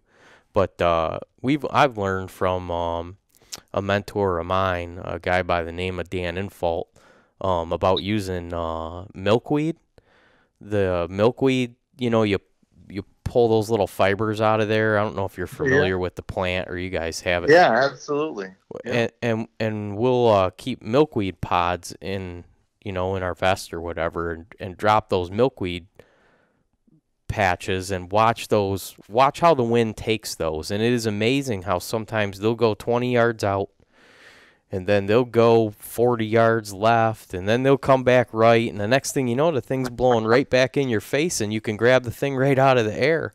And you think, how is that even possible? But the wind does some insane things up there. So I can say, you know, now after my 20 years of deer hunting, when I go up there, I don't really pay a whole lot of attention to the wind either, except for in the final moments where I know a deer, and maybe I'm speaking a little more on what's on my mind right now about archery hunting, you know, when I have a deer within 50 yards and I need to know, like, well, if it gets there, it's going to be a problem because that's right where my wind's going. So that is the certain reason why I do like to know exactly what it's doing, but to pick where I'm going to go and where I'm going to sit based on my wind direction is almost not a thought process for me up there anymore. No. I'd rather pick a good shooting lane. There you go. You Yeah, know? absolutely. Um,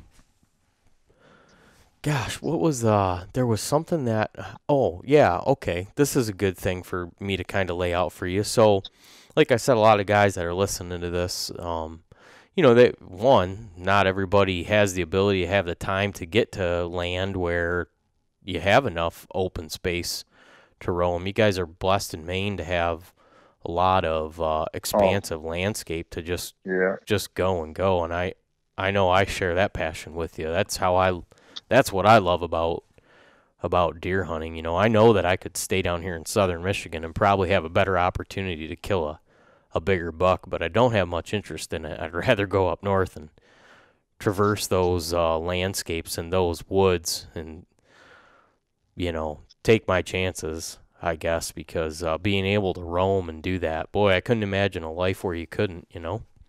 Right? No, me either. I'd go somewhere else. There you go. Yeah. If your hand was forced, knowing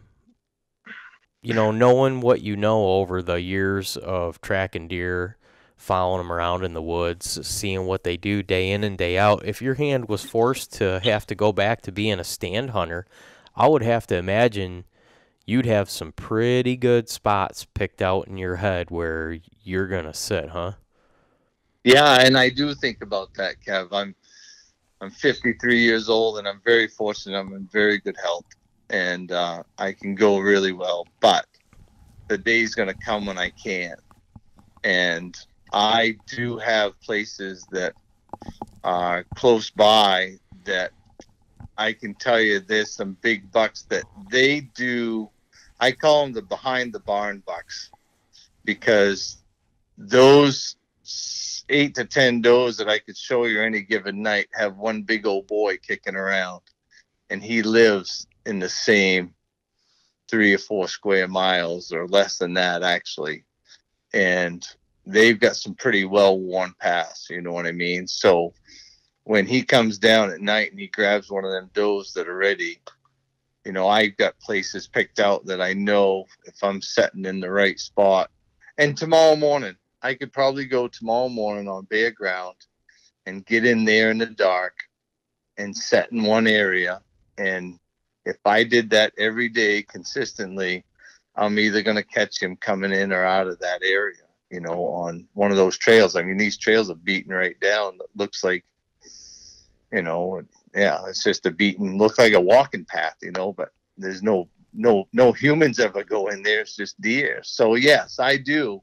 And that day will come, and I hope that I can still get in there. But I say it's pretty close, but it's still probably a mile and a half back. But to a buck, that's just a safe zone. It doesn't take them 15 minutes to cover that at a walk. So Do you before the rut kicks off, do those deer, those bucks, those mature bucks, do they have a small little homestead core area? I mean, for the rest of the year outside of the rut, they don't do the traveling that they do during the month of November, do they? Do they have like one or two or three primary spots where they kind of spend their time, or is that not really something that you've ever needed to pay much attention to? no, I think they do. I think by nature they're pretty lazy, and I don't mean lazy in the sense that they're just lazy, but they're like, so their whole existence is to exist, right? They got to exist and breed.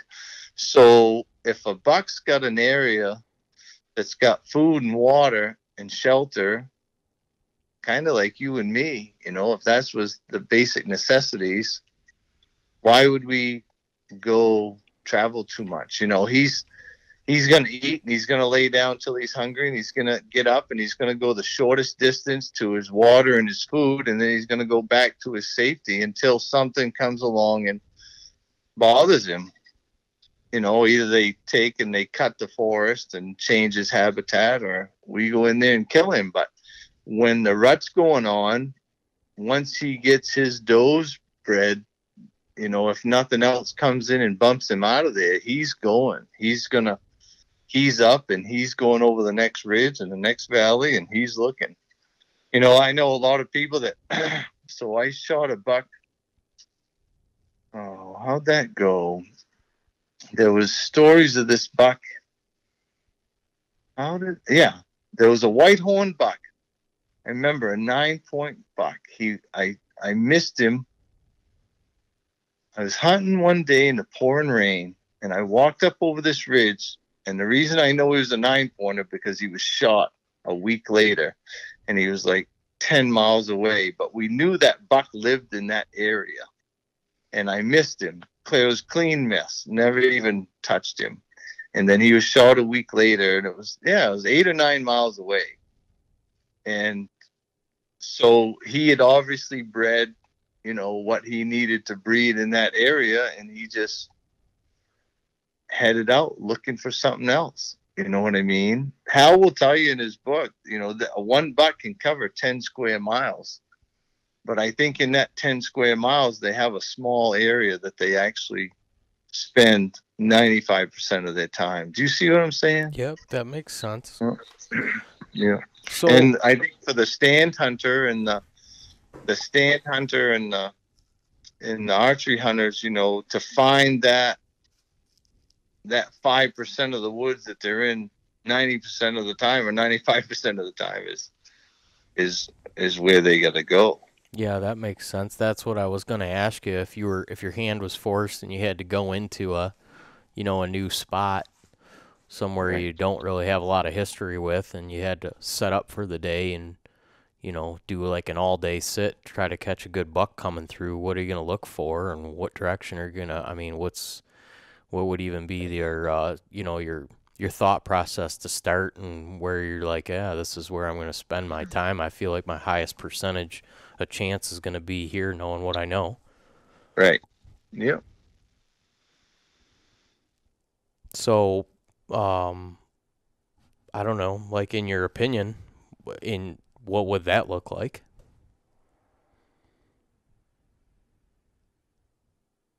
Oh, can you hear me? No, did I lose you? Got that service up there in Maine. Let's see if we can dial him back here. I think you already tried to call back. Lib.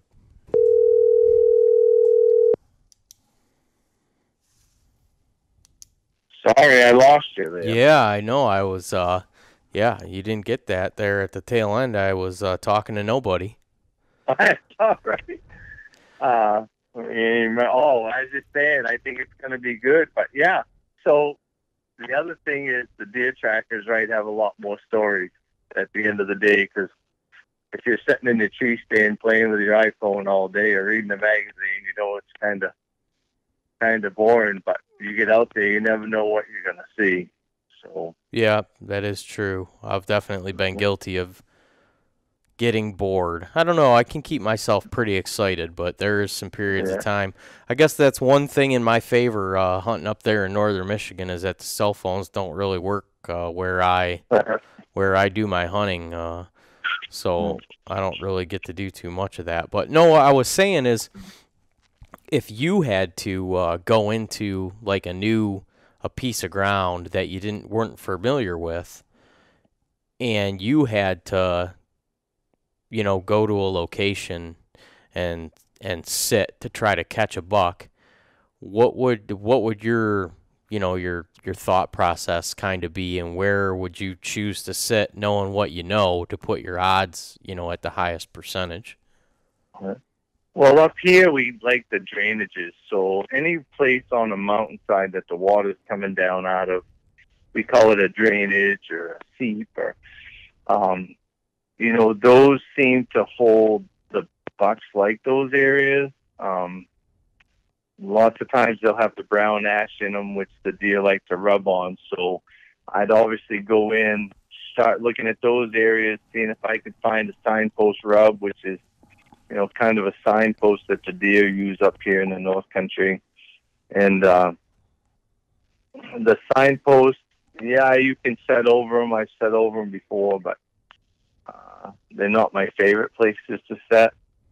I think I would probably try and find that one spot where a buck has been living, most of the time. And I think it would take a little while to find that. But you also got to think, if you're in that area during the rut, he's probably not going to be there. He's probably going to be off and running. But yeah, I guess you're going to have to find a travel way. Find a bunch of does and see if you can't catch a bigger track coming in or out, and kind of follow that around and see if you can't find the area that he's heading into. Where's he taking them does to breed them, Yeah, one thing that I learned is those big bucks, they'll pick those areas to live for a variety of reasons, all that are very calculated. And when that deer ceases to exist and is gone, that area will typically be reclaimed by another deer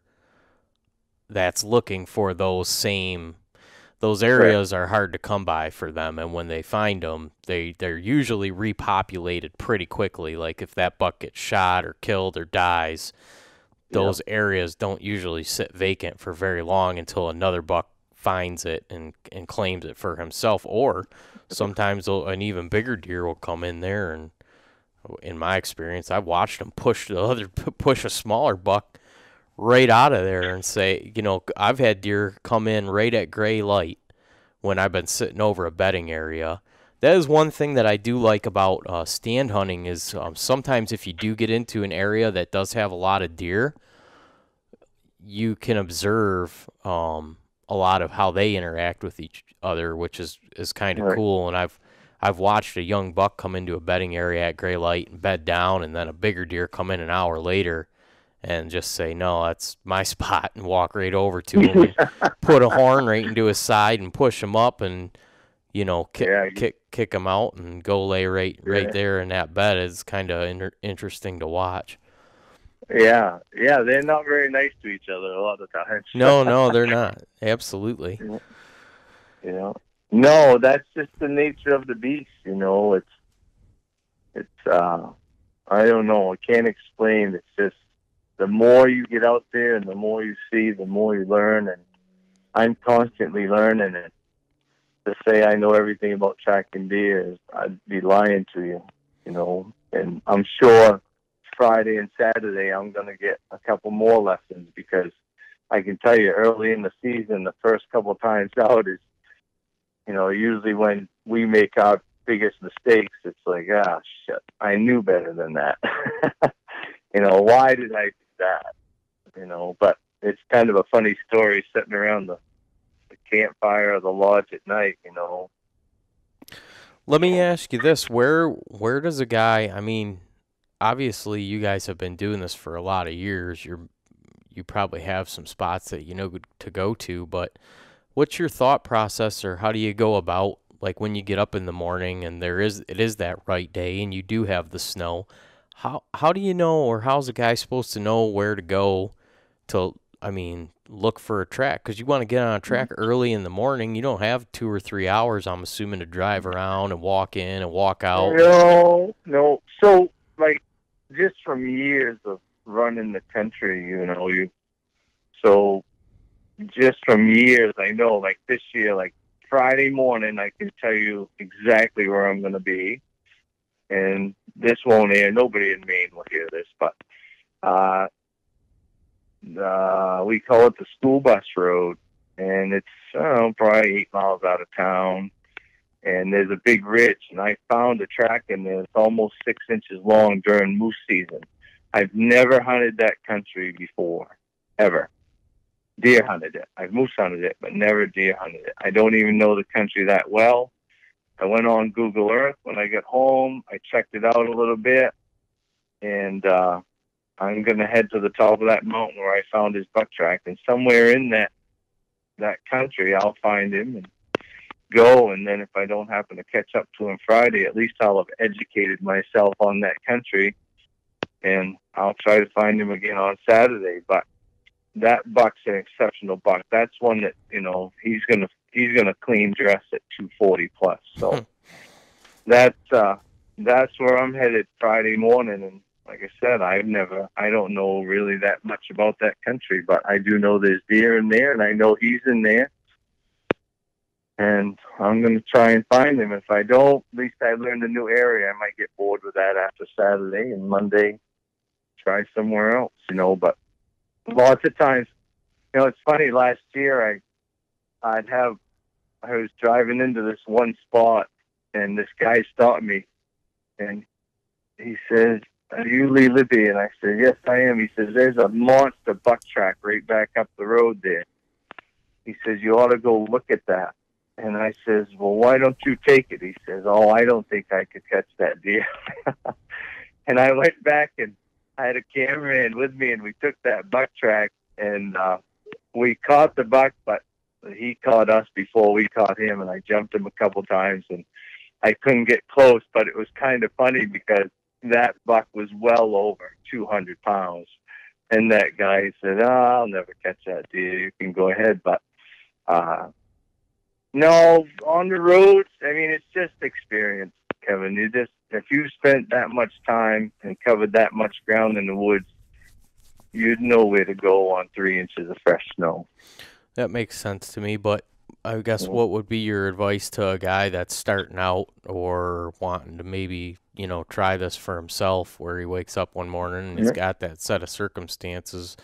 What would be your advice to say, here's how you spend your first hour of the day trying to find a track, Yeah, I'd go find a drainage or a brook that comes down out of the mountains, and I'd probably walk that brook for as long as I had to until I cut a buck track, and if I didn't, I'd make a big circle. Probably 10 years ago, Kevin Harrison, he's a team member for Big Woods Bucks, good friend of mine, and we used to take these valleys, and there would be a huge valley. There'd be two separate mountains, and we'd go into that at daylight. He'd say, "You want to go left or right?" I'd say, "Oh, I'll go left." He'd say, "All right, I'll go right." And we'd circle these mountains, and he'd say, "We'll do a circle. If we don't see anything interesting, we'll come back and go find another valley." And I look back at that, you know what I mean? We'd go rip out 4 or 5 miles looking for a decent buck track. If we didn't find anything, we'd move on. Most guys would take all day to hunt that, And then I remember Kevin, we went into this spot. Neither one of us had a clue. Never been in there. And Kevin says, "I'll go left, you go right this time." All right. So I make this big loop up around, and I heard a gunshot. So I walked over towards there, and I had a little cheap radio, and I hollered to him, and I said, "Kev, was that you?" And he says, "Yeah, I shot a nice buck over here." And he had gone into a total strange area, gone one of those streams or brooks or drainages, whatever you want to call it, and walked up it about a mile, cut a buck track, and killed that buck within 300 yards. So, do those deer like those drainages because of the water creates foliage and like a lower understudy and browse, or? I have no idea why they like them, but up here, the foresters can't really cut near those drainages. Yep. You know what I mean? So there's always a wooded buffer there. Mm-hmm. And if I could tell you how many times I've jumped a buck after I crossed the stream, I shot one on video. It's one of my old YouTube videos there. I was chasing this buck, and he crossed the stream, and Kevin Harrison was with me, and he said, "Lib, wait just a minute. I got to get the camera." And he's reaching in his pack to grab the camera, and he's like, "Be careful, Lib, be careful." And I look up, and here comes this buck, and he's running wide open through this cutoff. And I said, Kev, and I couldn't wait any longer, and I just pulled up and shot. Boom. And I hit the buck pretty good, and he went about 30 yards and laid down, and he's sitting there, and then you can see in the video we walk up and kill him. But same thing last Saturday. I got to that brook, and I crossed the brook, and he was laying right there. So I think something about them they're attracted to. I I think once they cross that, for some reason they feel safe. I don't know why. Maybe they think a coyote can't get across. I don't know what they're thinking. But I can tell you that if I had to go to Michigan tomorrow and you put me in the mountains, I'd find a culvert that crosses the road, and I'd get out of the truck and I'd start walking that water uphill. That's what I would do. Yeah, we don't have a lot of, well, we have some rolling topography. We don't have mountains really. There's a small mountain range in the UP, but we do have a lot of rivers. We have a lot of rivers and a lot of marsh and a lot of swamp. And that's got to be hard. Yeah. It's you know, when I look at like some hill country stuff and I can look at a topography map, you can eliminate a large percentage of it pretty quickly, or at least in my opinion. With the swamp and the marsh and all that just open forest, it's I think it's about as difficult as big woods deer hunting gets, because the deer really use a lot of the, you know, they use the full landscape to their event. There's not like portions that they don't travel because the travel is just ridiculous, you know? Right. Like, I've noticed definitely up north, big benches are, well, same as you and us, right? We build roads in those country where there's benches because that's where we're allowed to travel. Well, I've found a lot of good and heavy deer sign along roadways up there, and a couple of years ago I started looking, you know, at topography and stuff, and that's where we put our roads in, is on the benches. And that's where I was finding all the deer sign, is along the roads, and I guess I started to correlate that up there. You know, I don't think we have the expansive landscape that you guys have. We're, you know, not, we're a little more roaded off. You know, the country that I go to particularly, you're at the best part, you know, you're a mile or a mile and a half away from walking into a road. You know, in some circumstances maybe you can get 3 miles away from any given road, but more common than not, you're within a mile of a road. And it seems to me a lot of times those roads are made in areas that are easy to traverse, and the deer like those as well. The only problem there is that, you know, that allows for human access, where the deer are already preferring to travel, and they get a lot of pressure, and then they'll start to push out.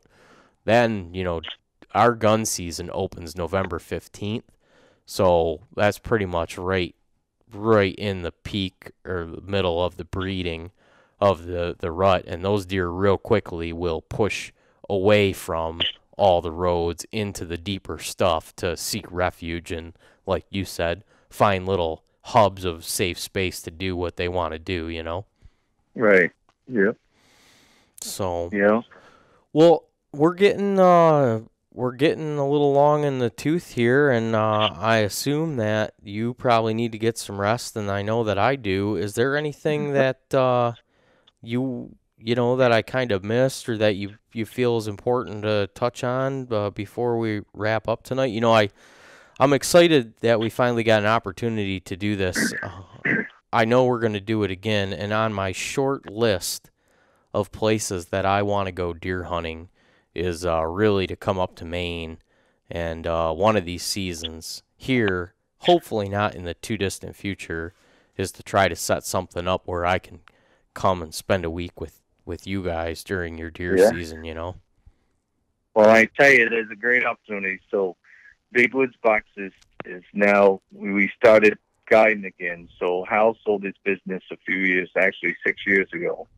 And, you know, he had a non-compete clause, and that was understandable. But we started guiding again. So the Big Woods Bucks Outfitters is based out of Parlin Lodge Camps. They're just south of Jackman. And so we have this plan where you can come up for, I think it's like $1,500, and that includes meals and lodging. And you get to hang out with the team members at dinner at night. They've got a bar there, so you can have a cocktail if you want, or sit around the fireplace and shoot the breeze. So what that does is it kind of, what they do for me is they ask me to stay in the lodge and talk with you guys and that are on that plan, and the other guys are guided, obviously. So we actually send you into these areas where we know we've tracked deer in there before. We know you're going to find a buck track. You know what I mean? Pretty good chance of it. And then we actually have enough experience in that country where we can help you hunt those bucks. And you can come back at night and say, hey, Liv, this happened to me today over by Unknown Pond.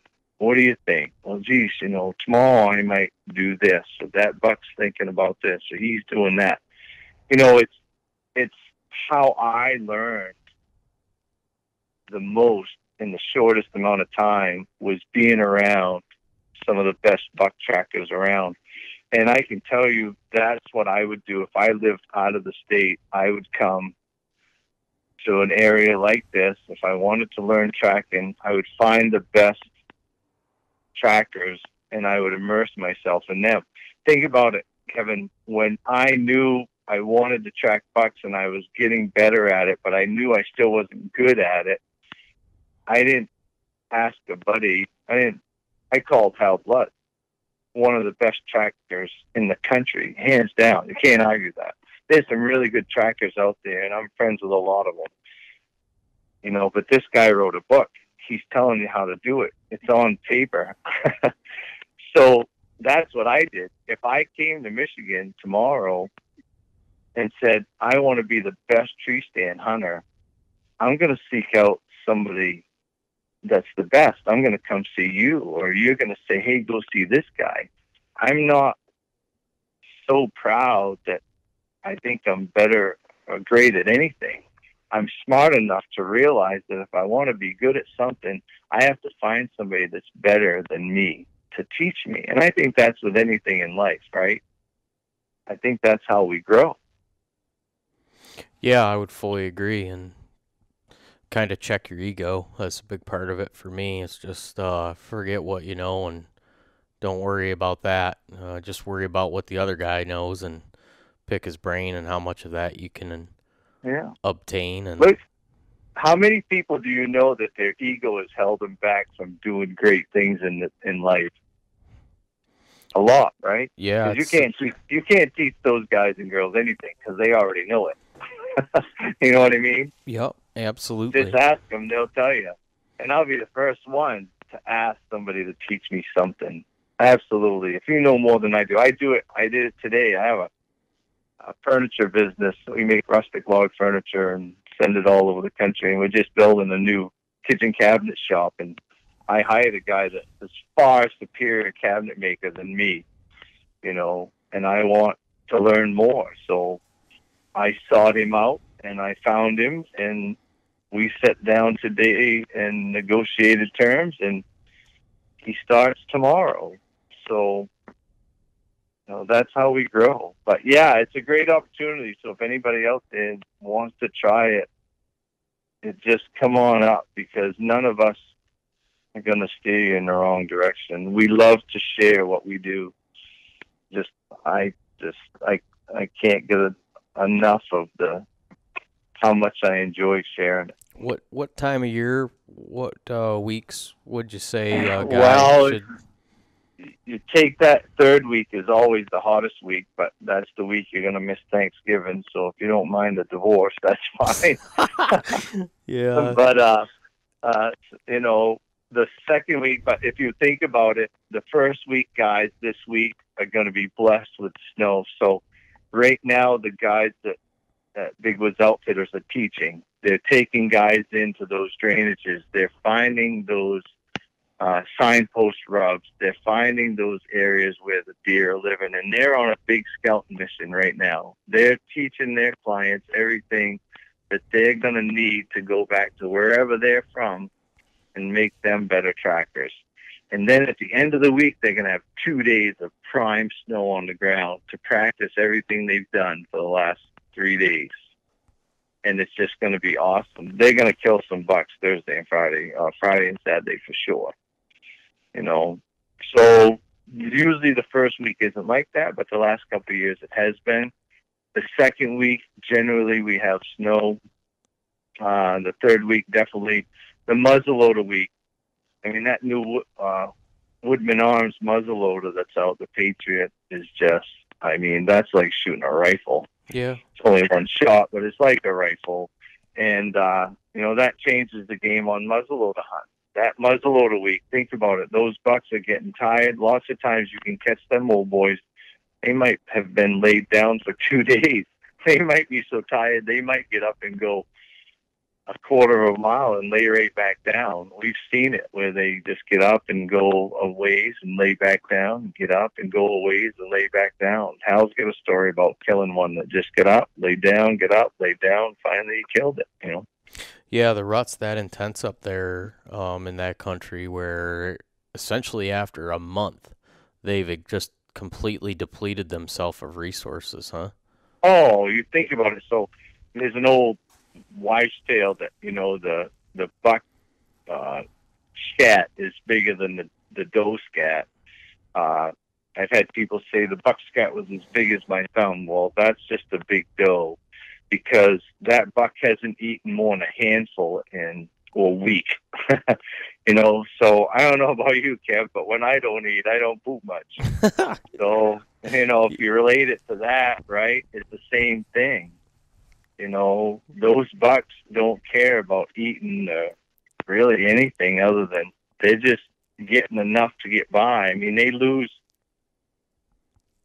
you know, 25, 30 pounds in a month.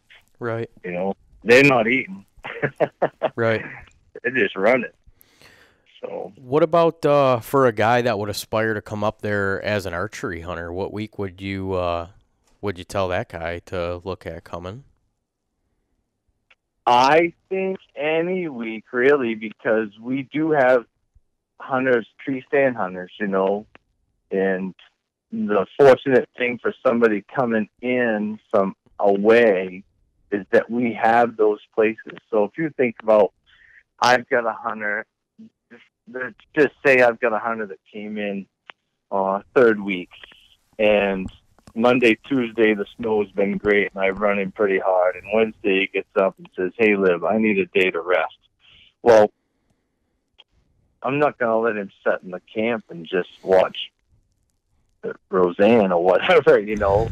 I'm going to make him get up and get dressed, and I'm going to take him to a spot and set him where I think he's got a really good chance of catching a deer traveling through, a buck, you know. Mm-hmm. So we have those spots. Not everybody that comes here wants to track. You know, there are stand sitters, but they come here because we've got these places picked out for them. Some of the biggest bucks shot by, you know, clients have been the tree stand hunters. You know, they got the patience to sit there. But remember, when you get here, it's cold. You know, it's not going to get above freezing for days. Yeah. Yep. That can't be that much fun.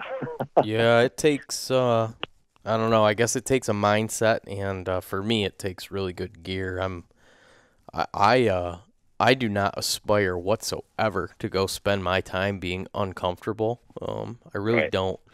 So, you know, I've invested money in good clothing, and I actually, when I hike in, I keep warm gear in a backpack, and I hike, you know, in pretty light stuff. Stay real comfortable. Yeah. When I start out, I'm freezing, and I make sure that I note to myself that you don't want to be warm when you start. You want to be freezing ass cold, and then usually when I get to where I want to be, I've worked up enough body heat to be comfortable, and I'll get dressed, but my time will be limited. I know it's a matter of fact, especially if you're up in a tree and you're getting the wind cutting through you. You know, your shelf life's typically not going to be more than 4 hours where you're going to be able to be comfortable. Yeah, no, that's true. Yeah, but yeah, I just come on up. You're always welcome. I'd love to see some of you guys out there come up. Even if you just put it on the bucket list, you know what I mean? Come on up. It can't make you any worse of a deer hunter, right? No, no, not at all. And I'm good at eating food, and I'm good at drinking whiskey, and I think I can Well, handle there all you those. go. I think I can handle those details as well. Yeah, well, we'll get along just fine. Yeah, it's I don't aspire, and I've been real open with people on my podcast since day one to travel to the, I don't know what they call it, like the Golden Triangle of Kansas and Iowa, and put in for lottery systems to try to draw tags for these areas where the deer have real low pressure and grow giant antlers. It just has never been the thing that excites me. But boy, when you guys started doing your podcast, and I knew about Big Woods bucks before that. I don't know if it was through YouTube or Facebook, but I knew of Hal Blood and I knew of Big Woods bucks, but I didn't really get to know you guys and know what you did until you put the podcast out. And then that really quickly became, because there's not a lot of guys that put Big Woods deer hunting content out, and I don't know why that is, because I can tell you, like I said, I don't aspire to go do the other stuff. That is really where my passion and my love for it lies, and real quickly, going to Maine and doing something similar to what you guys do became something that was on my short list of places that I want to go. And I think I would actually really like to go like up, and I think Hal does. He does some hunting up in the big forests of Canada too, right? Yeah, we used to go to Ontario every year. I shot a nice buck up there one year. Typical 12 frame, 16 countable points, scored 167 almost. Yeah. Yeah. Weighed 242, cleaned right out. Yeah. That was fun. That country's changed, but we're exploring more country now. We've got a couple of places on the list that we'd like to try, because the Adirondacks are pretty close to what we have here. Mm-hmm. And we got Maine. That Northeast Kingdom over in Vermont is starting to produce some bigger rack bucks, some heavier bodies too. And that's big country. That's hard access. A lot of those places you got to walk in 2 or 3 miles to even get to really where you want to get hunting, but not a lot of people are in there, you see. And it's kind of like you watch the movie and I don't really say anything because you're out there all alone. It's you and your mind and the wilderness. And that's what draws, I think, a lot of people to start hunting like that. And then once you do it and you get comfortable in those woods, and that's a big thing, is getting comfortable in those woods, then you just can't get enough of it, Absolutely. That takes me right back to what I wanted to finish on. And like you just said in your movie, I really enjoyed the narration, as the guys call it, the voiceover. You really let the film flow, let the story tell itself. Did a little bit, but it was very well done. I really enjoyed it. A lot of times I feel like when people do a film, they just have to talk and talk and talk to. Right. I don't know if it's that they want to get the point across or if they just feel the pressure to tell a great story. And I'm probably guilty of talking too much, just as much as anybody else. But I really enjoyed how the story kind of told itself, and it flowed very well. And I watched. Thank you. I watched it last week, and yeah, it was very enjoyable. I'd recommend for anybody. Actually, I'm thinking by the time that we get done with this, my wife and kid are going to be in bed, and I'm probably going to get an opportunity to go in and have 30 minutes before I'm exhausted, and that's probably what I'm going to watch, because I watched it the once last week, and I haven't got a chance to see it again, and yeah, that'd be cool. I'm in full deer hunting mode right now, so. Yeah. I think there's so many stories that can be told with less words, I don't have to explain to you what a signpost rub is. Everybody knows, just a good camera angle with my wool pants walking by one says it all. You know what I mean? Mm-hmm. And that's how I've got some experience with filming. I'm not a great cameraman, but I've been involved with a couple other movies and just different filming stuff. And I just have always thought that sometimes less is more, Yeah, I So, would completely agree with that. And when you're working with a talented videographer, cameraman, and he does his job well. That was like when you were talking about, not having an ego and just listening. That was something when I did my film that I had to realize real quickly is like, boy, I just need to be quiet and listen and do what he wants, because he obviously is on a different level than I am as far as seeing the final production in this. I looked at it like this. Anybody that can make me look good is a very talented individual. There you go. All right, Kev, well, it was good talking to you. Absolutely. I'll be in touch, and in the show notes for this, I'll have all the links for the Big Woods Bucks website, where everybody can track down track down the film, watch the film.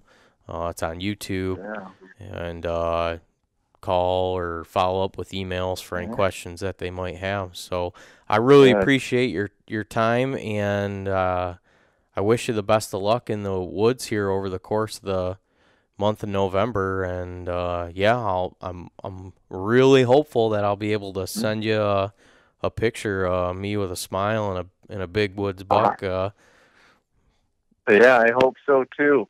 Hey, let your listeners know that Big Woods Bucks podcast is actually going to happen every week during deer hunt season. Okay. So they'll be doing, Hal and Joe will be at the lodge every day, but Lee Shands is going to be on this week. He's a very accomplished buck hunter. I'm going to be up there second, third week. Kevin Harrison's got a crew coming up. Muzzleloader week. I'm sure I'll be there that week too. So we'll be able to keep people updated week to week as to what's going on and how the hunt is going. And if this snow and the weather continues, it's going to be a good year. So looking forward to it. All right. Very good, Lee. Best of luck to you, and we'll be in touch. Same to you. Take care. Okay. Have a nice evening. Bye now. You too. Bye. All right, guys. That's a wrap for this week. Thanks for listening. I haven't asked this in a long time. If I could ask you a big favor, any guys that are new to the show and are enjoying it, if you could go to iTunes or whatever platform you listen to, iTunes definitely by far being the most popular, and leave us a written review. If you got a couple minutes, you want to read through there's some real chuckleheads that follow the show, and there's actually some funny shit written in our comments. And it'd be awesome if you would leave us a comment, and that helps us out a lot in some way, shape, or form. I really don't know how that is yet. I'm sure at some point I'll figure that out. Oh, hold on here. I had a phone call coming in, trying to come right into my computer. Took care of that. Sorry about that. Rude.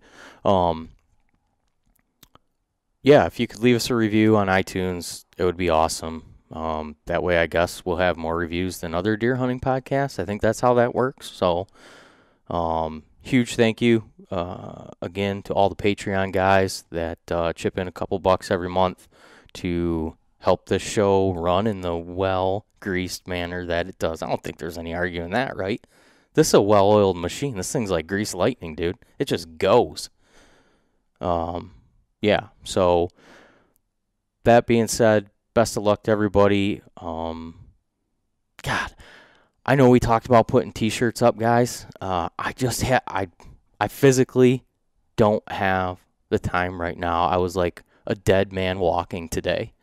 So even like thinking about adding work to my workload right now is not a good time. But I promise that once we get through November and December and the winter months roll around and I hopefully have a little bit of time, I'll I have a box of hats and t-shirts and beer koozies literally sitting here that I'm staring at that I want to get out to everybody. I just can't do it right now because if I can barely keep up with filling the film orders. They've been coming in pretty consistently, and thank you so much for that, guys. I'm really humbled by how many guys went to the website and chipped in to support the show by buying our film. And I'm going to try to get it online here. I don't know. That might be something that happens right at the first of the year. I would love to do it today. I just physically don't have the time. I can get the DVDs in the mail the same day. That's what I've been doing. So if you want to see the film before your deer camp or take it to your deer camp, I know some guys were saying they were buying it just to take it up to their Northern Michigan deer camp.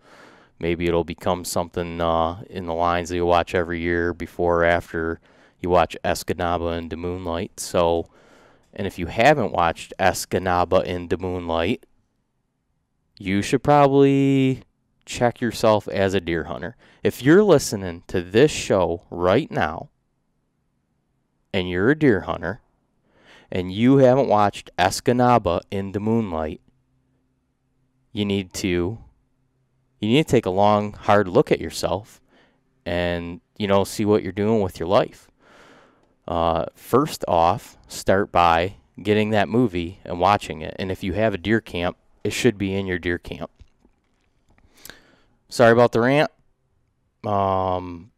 Again, huge thank you to everybody for all the support. If you can give us a written review on iTunes, it would be awesome. Come to our website. I haven't had time to put anything up in months, so if you're coming there just to look for content, don't do that. Follow us on Instagram. We're the most active on Instagram, putting content out. Drew, Ryan, and I all have Instagram accounts, and we're on them pretty much every day, unlike everything else. That is our social media communicator.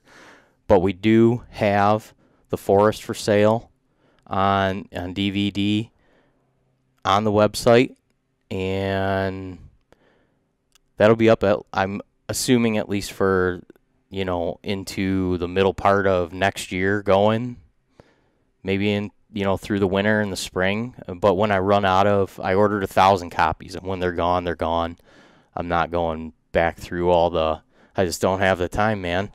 We aspire to do another film project that we have already been talking about for months, and we're excited to move into that. So probably when these are gone, that'll be the last of the availability, and I'll try to get it up online too for guys that want to check it out. So long-winded outro. I wish you guys all the best in the woods over the next couple weeks, man. Soak it in. God. Just thinking right now about being up north in a crisp, crunchy morning, and you hear deer footsteps coming through the woods, and you identify the fact that they are coming closer to you, and then you see a doe, and that doe's acting a little bit weird, and then she looks back over her shoulder into some thick stuff, and you hear bruh, a buck grunting, and he's coming your way, and you got a gun in your hand. It's November 15th. Good luck next week deer hunting, everybody. We'll catch you right back here. I'm going to try to get another episode out this week. You'll probably want to listen to it. It is unique. Take care, guys. Have a good one. See ya.